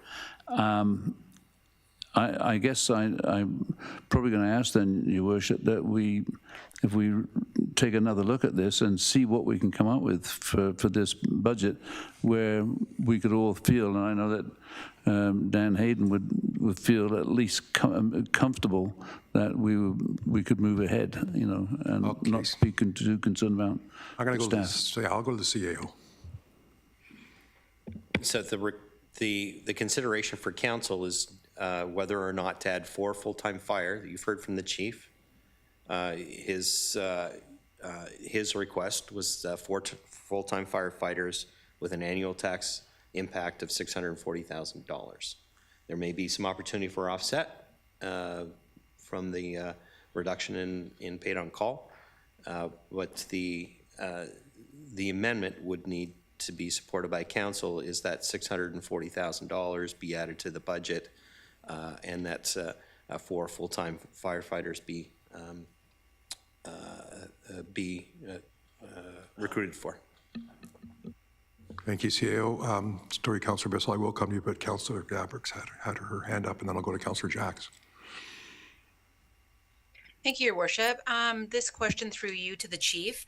I'm just wondering if there are paid firefighters in the hall during the business hours, if there's any other additional savings that the town could expect to see, such as admin work or call management, over and above not paying the paid on call officers. I'll go to the chief, please. Thank you, Worship. Through you to Councillor Gabrick. We did not drill down into obviously all of the activities that take place in that sort of 8 a.m. to 4 p.m. But to answer your question clearly, yes, there's certainly opportunities in prevention, public education, initial inspections. So there would be an improvement to that level of service by having the staff. There is no expectation that they are simply going to be firefighters. They will be taking care of the 2 lines of defense, the public education and the inspection side as well. So we would look to keep them on the road and providing an impact to our community. Thank you. So would there be a cost savings associated with that, Chief? Chief. Thank you, Your Worship. There would be, again, it's harder to drill down when it's not a response oriented. It's harder to drill down into those other activities, and trying to bring it back into this format at this point is a little more difficult to do. What I really drilled down on was the response side of it. We looked at the responses in the Station 1 and 4 area. That's sort of 302 so far in 2025. In the 6-month impact, we recognized there was 120 calls that they would have a direct impact, and then looking at the call types within those 300 or within that 120, we suggested there was 80 to 90 that a 1 truck for a firefighter complement could handle adequately and safely without calling the paid on call. So that's how we come up with the initial offset. And again, I did not go into the depth of looking at all of the sort of prevention, education, promotional activities that we've done in that same time frame. Thank you. Supplementary, Your Worship? Go ahead. So if, per the chief's thoughts, he did a staggered start to the year where the paid on call didn't start until July, the ask would go from 640,000 to 230,000. I heard him say, I'm just wondering what the tax implication for that would be at 230.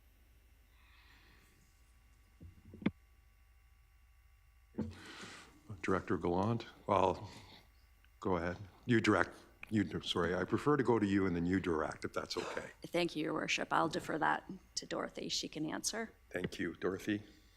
Through you, Your Worship, to Councillor, the tax impact of 230,000 added is 0.48%. That brings the levy up to 2.95.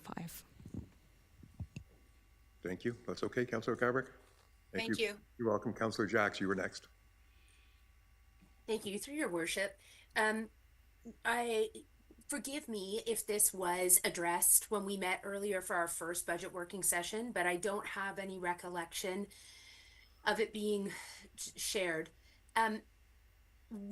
Each year we've got the FTEs presented to council for consideration, and those are spoken to or referenced in the budget sheets, and each staff member presents and talks about their logic and reasoning as to the justification for the increase in headcount and salary.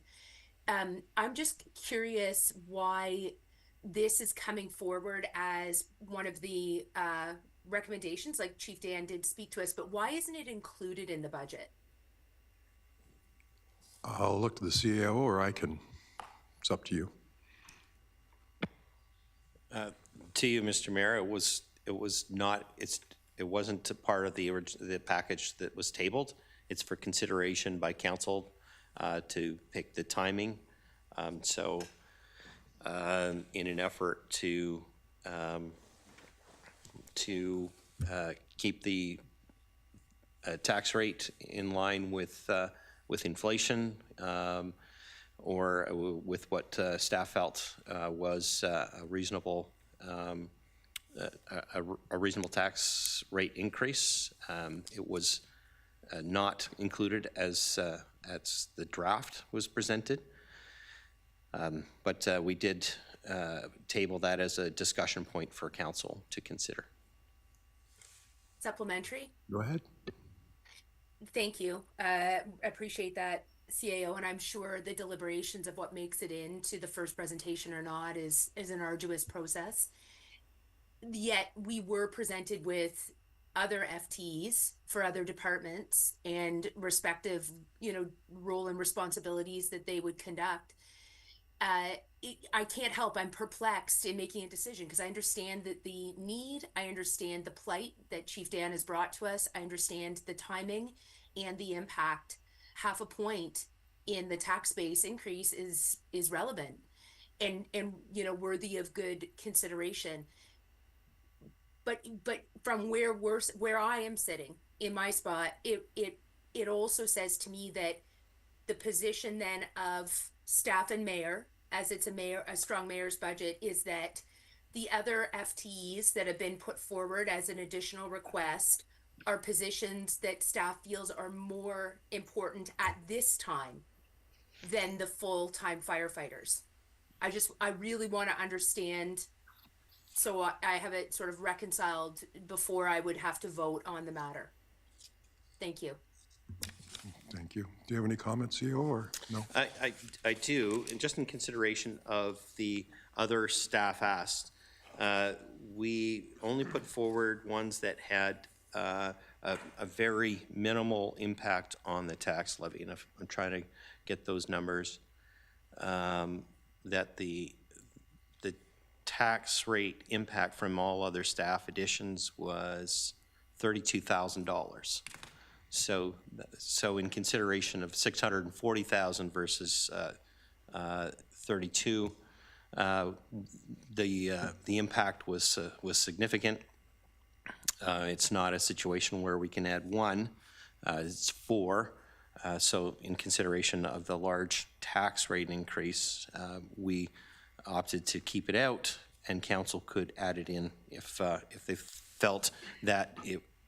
Considering affordability to the community warranted the addition, and we felt that it was best to leave it in the hands of council. Thank you. Okay, thank you. Councillor Biss, you were next. Thank you, Worship. I was just reviewing the operating change request summary report as per as was Councillor Jacks. And I was just following along, so through your worship to the CAO, I noticed that a number of the new hires are either covered by grants or some sort of offsetting funding. In other words, they're going to be creating revenue for themselves, and I can see how that makes sense overall. And my question really was the fact that if we are going to approve this and have a 0.48 impact to the tax levy, can you just remind me, Dorothy, what the overall tax rate will be again? I'll look at Director Gallant. Did you want to sorry. respond? No, it's okay. Director Gallant, do you want to respond to direct, please? Through your worship to Councillor Biss. Can you explain exactly what you're looking for? Yes, so through your worship to Director Gallant. So if we add the $230,000, which has a 0.48% impact to the overall levy, what is it when you add it to it? Because I don't have the numbers in front of me. What would we end up with the levy four be? firefighters? That's correct. Yes. We ended up at 2.84%. 2.84? Yes. Thank you. We actually had said 2.95, but looking at it, it's actually 2.84. Thank you. And I should clarify, the capital levy is over and above that. Understood. Thank you. Okay. Looking around, Councillor Cox, you're next, please. Thank you, Mayor Norcross, through you. Just in listening to Councillor Jack's points, I think I'm on the same kind of level as she is with trying to figure out whether to support or not support. And I hear from staff that they tried to keep this year's tax rate in line with inflation. I haven't heard that in previous budgets that I've sat in. I get that we tried to keep staffing to stuff that would be covered by grants and everything. We tried to keep the budget around 3%. We've cut our regular presented 2% increase in the capital levy to a 1%, which from acting CAO Bedford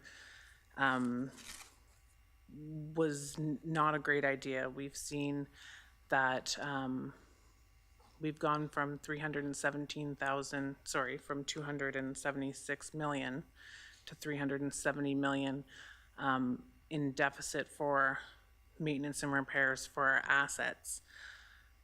I've seen the mayor of Bradford say in his strong mayor's budget declarations that he wanted to keep the budget around 3%. I've seen it from the mayor of Oakville. I'm wondering, because of this and conversations with staff and what we're being presented today, if that was a direction of the strong mayor's budget to keep this budget around then in line with inflation. And if that was a directive that maybe we could, if that's what happened, if we could maybe make that public, and that might be a lot easier for staff and, for council to deliberate on some of these additions that we've had to propose, and that maybe staff found it difficult to propose that they maybe think are warranted to. I'm going to take that one. I'm pretty sure when we introduced this budget, my comments were, I was tasked with the responsibility of providing a budget and a fiscally responsible budget. So I sat down and I gave direction respectfully, like we met. And what I suggested or asked is that a budget come in sitting right around, at the 2% mark or the cost of living with a 1% on top of that. And that's what I wanted to present to council. So, and that's what I asked the team to do, is to put together a budget like that. Then we came forward to council, and now we're sitting here today to say, what are your thoughts? What do you think? So go ahead, Councillor Cox. Yeah, go ahead. So just supplementary then through you, Mr. Mayor, and thank you for that response. I do think that should possibly be published under the mayor's directives on our page.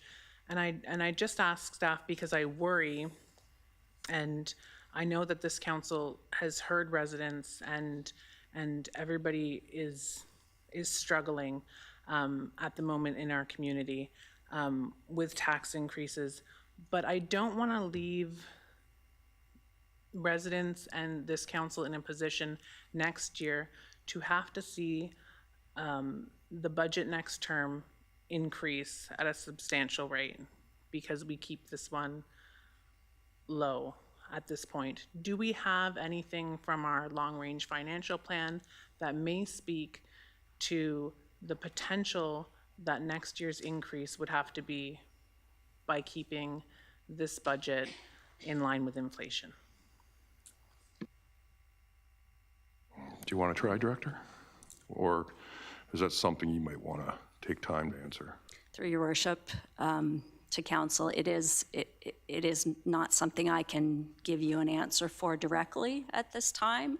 Certainly our increases looking at all possible future costs have been significant, but it's a difficult thing just to isolate. Thank you. I'm going to go to the CAO, please.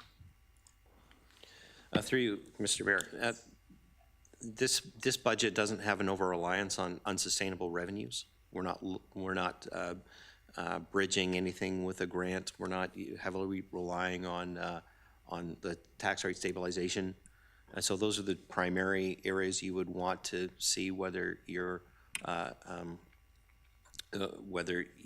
tax rate increase will be leveraged. In this case, we're talking about a July 2nd addition of four firefighter staff. You have to be aware of the annualized cost, so that would be a pressure. We don't have final costs from OPP. I think we're going to be okay there, but we don't have that, so that's an outlier. So there are always going to be outliers. This year, last minute, the ASC program was canceled, so it's hard to predict. But what I see right now, what we're presenting, would be not an over-reliance. We haven't increased reliance on gapping. We haven't increased over-reliance on the tax rate stabilization. So I will not predict the future, but those are some of the things that you would look for to see if there's additional pressure coming. Thank you, CEO. Deputy Mayor's up next, please. Thank you, Mayor Norcross. I worry a little bit about this budget too. I'm just going to call a spade a spade. This is a very political budget. This is absolutely a budget that Absolutely not. Point of order.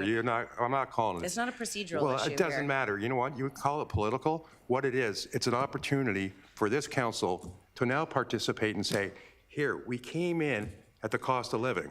What do we collectively want to do? And if you want to raise it, you want to add stuff, that's why we're sitting here. So, and you take a look at what's going on around the world today. I mean, you got Stellantis closing, GM's closing, like anyhow, it was a responsible budget. Go ahead. Okay, just point of order is not for procedural issues, or is for procedural issues, sorry, not just when you want to interrupt someone. I'm not impugning your integrity here. But I'm saying what I'm worried about is that this is a small budget. It's been done well, but how is this budget going to look for a new council in 2027? That's what I'm concerned about. If you look at our budget trajectory over this term, right? Our first budget we were low, and then we spiked to almost 10%. Those spikes are not responsible things. I'm a single mom of 4 kids. I'm on a budget. Half the year I have 4 jobs. The other half I have 3 jobs. I get it. I'm living it, of these stressors that we feel everywhere. But I don't think it helps when we come in so low and then the next budget is going to spike. It has to. There's no way that unless we start cutting services. So I'm concerned that our reserves are getting low because we're not bringing in DCs. I'm concerned that our capital levy, which has always been suggested to us at 2%, only comes in at 1% this year. We don't even know. We felt the pressures of OPP last year, so we're going to feel those again. And if the directive is what you said at council today, that absolutely was supposed to be written down and signed as a strong mayor's directive. But the one that was signed on the website was just basically said, I asked staff to prepare a responsible budget. But here today, you say, well, I asked them to do this, all these specifics. Those specifics have to go in directives. They just do. Well, that's fine. You say that now, but you never put it in the directive. It's communication. Communication is key to all of these things. And I worry that the next budget for the next council, whomever may be sitting around here, they're going to be looking at an 8 to 10% increase. And we just keep doing this way up, way down, way up, way down thing. And it doesn't, as someone who's on a very fixed income, those spikes and drops aren't great for budgeting, basically. I've done budgets over 30 years. Independent business person, over 30 years. I'm quite capable. And one thing this council was concerned about was that they were not going to be able to have any input into the budget. So, Deputy Mayor, if you want to change the 1% to make it 2%, just put a motion on the floor. It's simple. Councillor Masters. Thank you, Worship. I just want to clarify a few things here. I was all gung-ho and everybody was gung-ho, Fire Station 4 was on its way, and it kind of slipped a little bit of sight, out of mind, out of sight, out of mind. And because we all believe, and I believe, that things were rolling along well, and as I believe they are in general. But I've got to, shout out to Chief Dan Hayden that he extensively went on a campaign to recruit new firefighters for that station. And I think my hope was, hey, that's not going to be a tough deal. I mean, brand new station in a new area. I mean, there should be loads of candidates that we can hire. And that just hasn't been the case. And I mean, the chief's been struggling along trying to hire people and making all kinds of promo door hangers and knocking on doors. I mean, he's knocked on every door in treetops and other areas that I know of. And so, I think myself, I was kind of maybe being lackadaisical about this thing, saying, no, everything's going to be fine. The chief's going to get enough part-time recruits and things to open those doors. But unfortunately, it didn't happen that way. And now we find ourselves getting, moving along with the fire station, and we don't have enough recruits. Councillor Masters, do you want to put forward a motion then? Yes, I'd like to put a motion on the floor that we move to hire these 4 firefighters, and that we put the $230,000 in the budget for this year, for next year. I'd look to the clerk. You have that? Okay. Is there a seconder? Councillor Bess. Comments or questions? Sorry, Councillor Bess. It's okay. Thank you, Worship. Through your Worship to Director Glenn.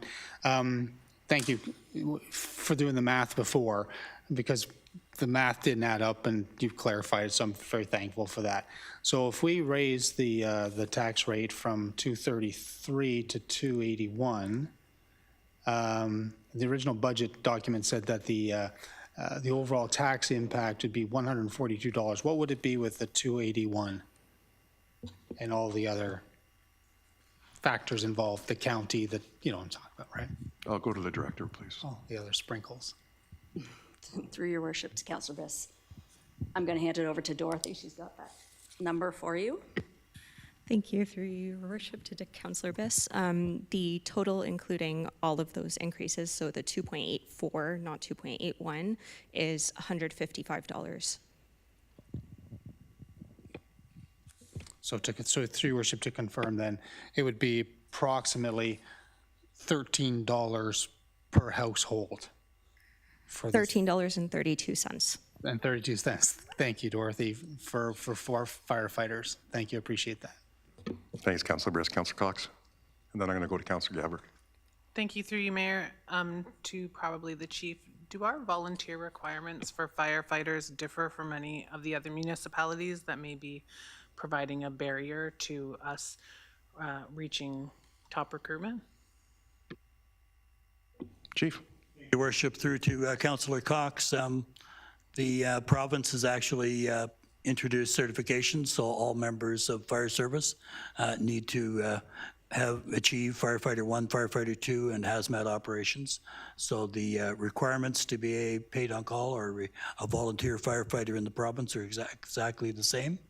And we run very similar recruitment processes and recruit classes as we do in many jurisdictions across Simcoe County. And we do it exactly because we have a cooperative recruitment class going on right now between ourselves and Agile Dawson Radio. So we are not unlike others. Councillor Gabrick.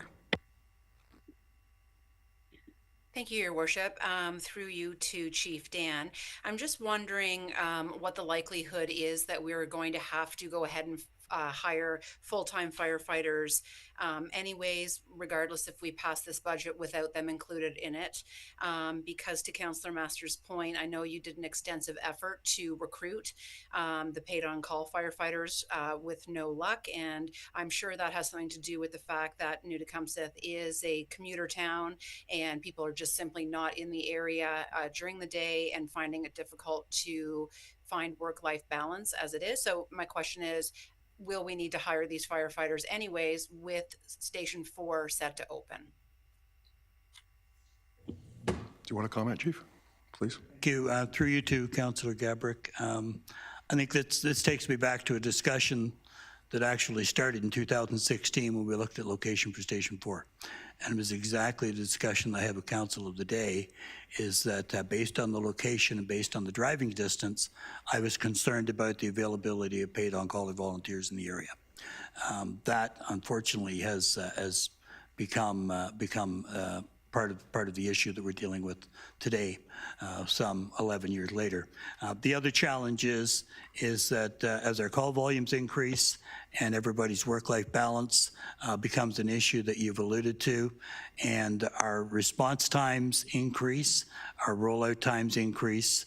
I chatted a couple weeks ago with Councillor Masters about a response to his area that took some 12 minutes and 49 seconds, which was a concern. So I think all of the factors that allow us to do a great job as a fire service are becoming a challenge, relying solely on paid on call. Going forward, the growth of the community, the availability, and the number of responses, and the work-life balance. Thank you, Chief. So through the chair to you, you would have to then do a second recruitment phase to see if you can get staff for that, or you would need to come back to council to once again ask for paid firefighters. Chief. Yeah, through you to Councillor Gabrick. Should council approve the request that's before you now, I believe it would take a similar fashion to any of the other positions that are identified in the budget. We would work with our HR folks. We would work up a recruitment, the job description, and everything in the background, and it would move forward to become effective in July the 2nd. So we would likely start in April or May on the process. And just further to that, I fully expect that we would staff these positions from our current paid on-call staff. I do not expect to see an external posting. Is that okay, Councillor Gabrick? Thank you very much. You're welcome. Okay, so can we have the motion read again, please? Certainly, Your Worship, through His Worship to members of council, that council approved the addition of 4 full-time firefighters effective July 2nd, 2026 in the amount of $230,000. Okay, everybody hear the motion? Everybody understands? Okay. So it was moved by Councillor Masters, seconded by Councillor Biss. All those in favor? That's carried. Thank you. Sure. Sure that I got the right number. If hands were down, they were voting not for it. Is that correct? I'm just making sure. So can I just get what the number was, please? 6 in favor. Okay, thank you. Thank you. Council, is there any other requests coming forward? It's 4:15. We ran a little over time, but that's okay. So, Madam Clerk, we're good? Okay. All right, we have a confirming bylaw. Be it resolved that bylaw 2025-0. Sorry, Your Worship, Oh, sorry. if I may interrupt you. Yes. If council is finished doing their amendments, then there is a motion on page 6 of your mayor's notes, and that is to receive the report from Director Gallant and to end the amendment period for council. Sorry, I missed that page. I went right to the yellow sticky thing. Deputy Mayor.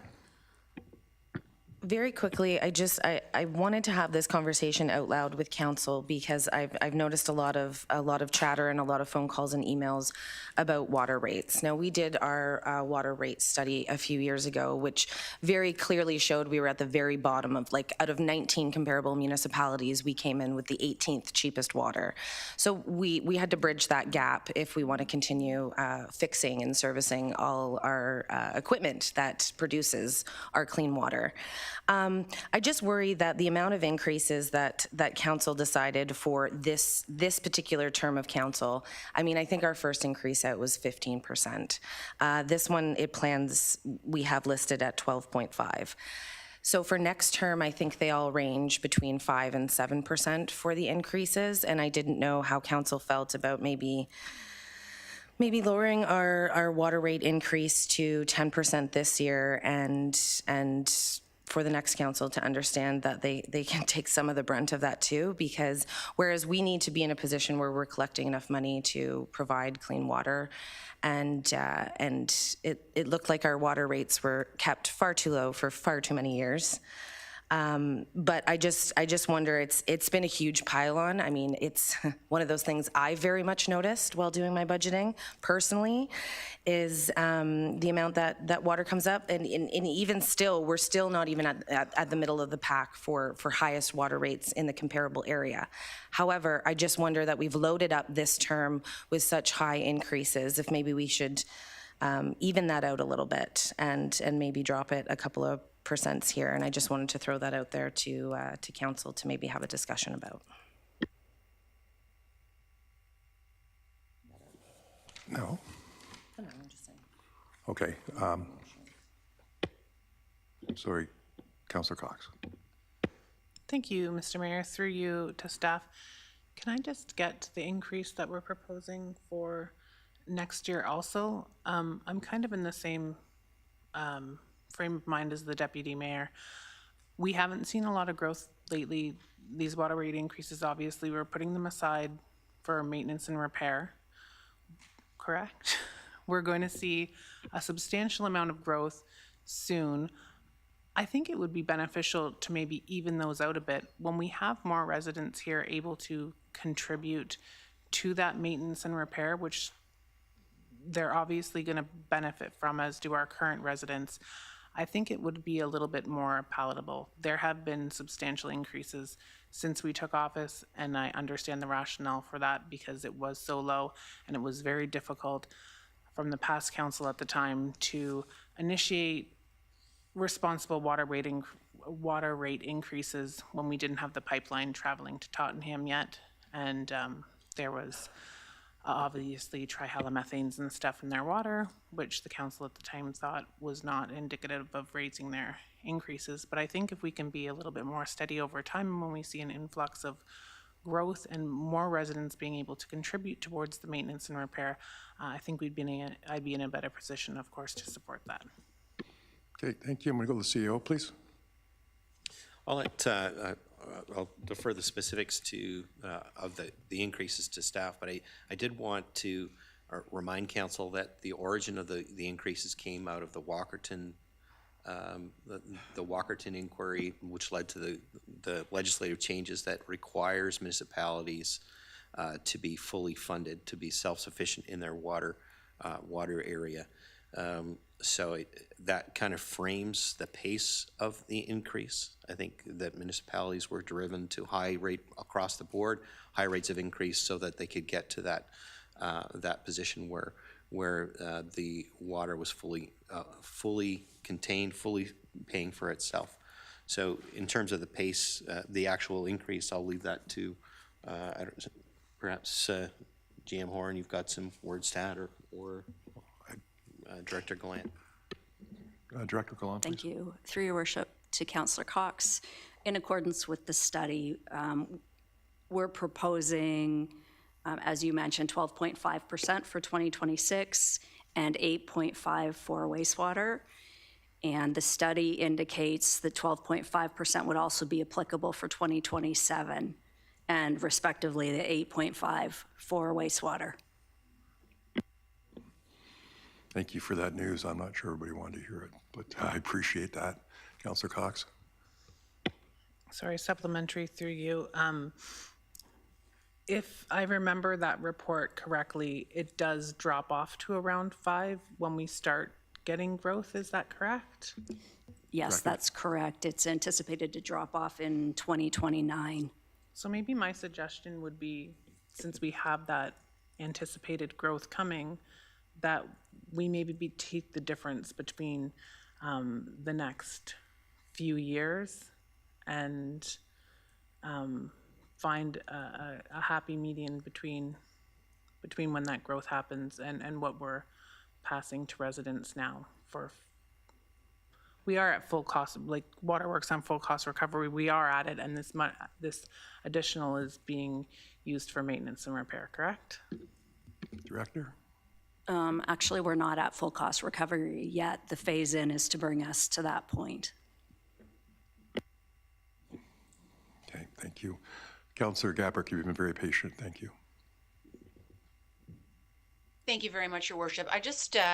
I understand offsetting some of the water wastewater increase kind of helps to offset, any increases that we're facing with the regular budget.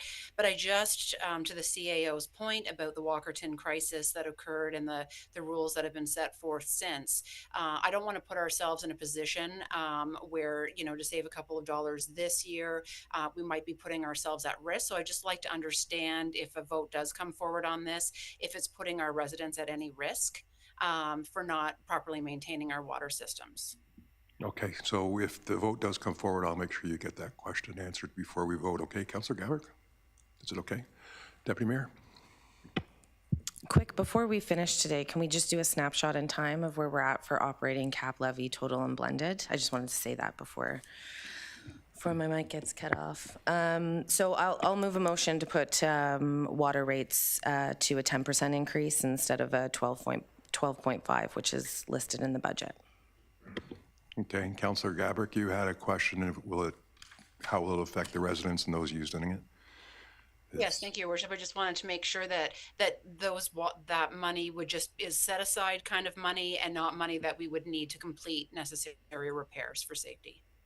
No, thank you. And I'd like to Director Gallant, is there a time frame when we have to be full cost recovery? Did they set that forward? Not that I'm aware of, Your Worship. Okay, thank you. So does anybody like to answer Councillor Gabrick's question? And I looked at General Manager Horn, please. Through Your Worship to Councillor Gabrick, given that the funds are there really is to look towards full cost recovery, the risk is relatively manageable. That's in there because most of the funding dollars are for future asset replacement, the day-to-day operation, the operational budget that's in there today will cover those risks. Okay, thank you. So I'd like to go to the clerk, please. Did you reread the motion? Certainly, Your Worship, through His Worship to members of council.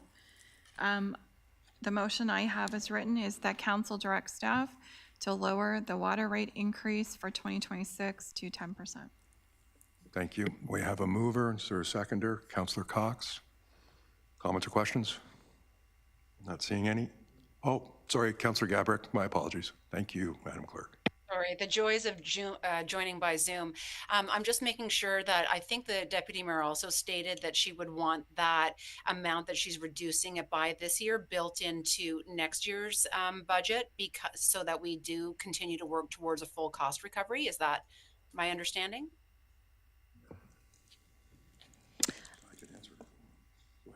Not to build it in next year. Once the water rate increases drop off, which is in 2029, and possibly 2028, depending on where we get to with development, then instead of raising them 5, we could raise them 6 or 7 at the time if necessary, depending on the state of development and new tech at the time. I think what the suggestion here is to maybe increase the rates over a longer period of time, and depending on each financial situation every year. So, okay, is there any comments or questions in regards to this motion? Okay, all those in favor? That's carried. Thank you. Okay, Councillor Harrison-McIntyre. Thank you. On our list of summary report, there's a recreation service analysis position, and the justification says that it would be revenue offset because the staff member will increase revenues through corporate sponsorships, contract agreements, grants, and program registration. I'm just wondering if you could speak to that a little bit, and is this a position that you've had in other municipalities? and seen it be successful. And what happens if at the end of the year, or however long it's been, a period, you find that in fact the position has not been cost recovery? Do we then cut the position, or then it gets rolled into the budget? How does that work? Director? Thank you, Your Worship, to members of council. The intent of this position is to really use more sophisticated business tools to drive revenue. We've played with it a little bit this year just through a program planning framework, and it's been successful. So I'm confident we can continue to drive revenue for next year. On the expense side, it's a little bit easier to find efficiencies. So we also trim expenses by just doing operational reviews and being able to find efficiencies that way. So I'm confident through both on the expense side and the revenue side, we'll be able to offset the position. Okay, thank you. Any more, council? So I'm not seeing any. I'm going to go to the clerk. I'm going to read page 6, please. Thank you. Sure. So what's the magic number, or what 649 number? So sorry, go ahead. I'm going to let Dorothy respond to that, Your Thank Worship. you. Sorry, Director, I like to go through you. Thank you, Your Worship. The overall operating levy is now at 2.84%. So along with the 1% capital, it's 3.84%.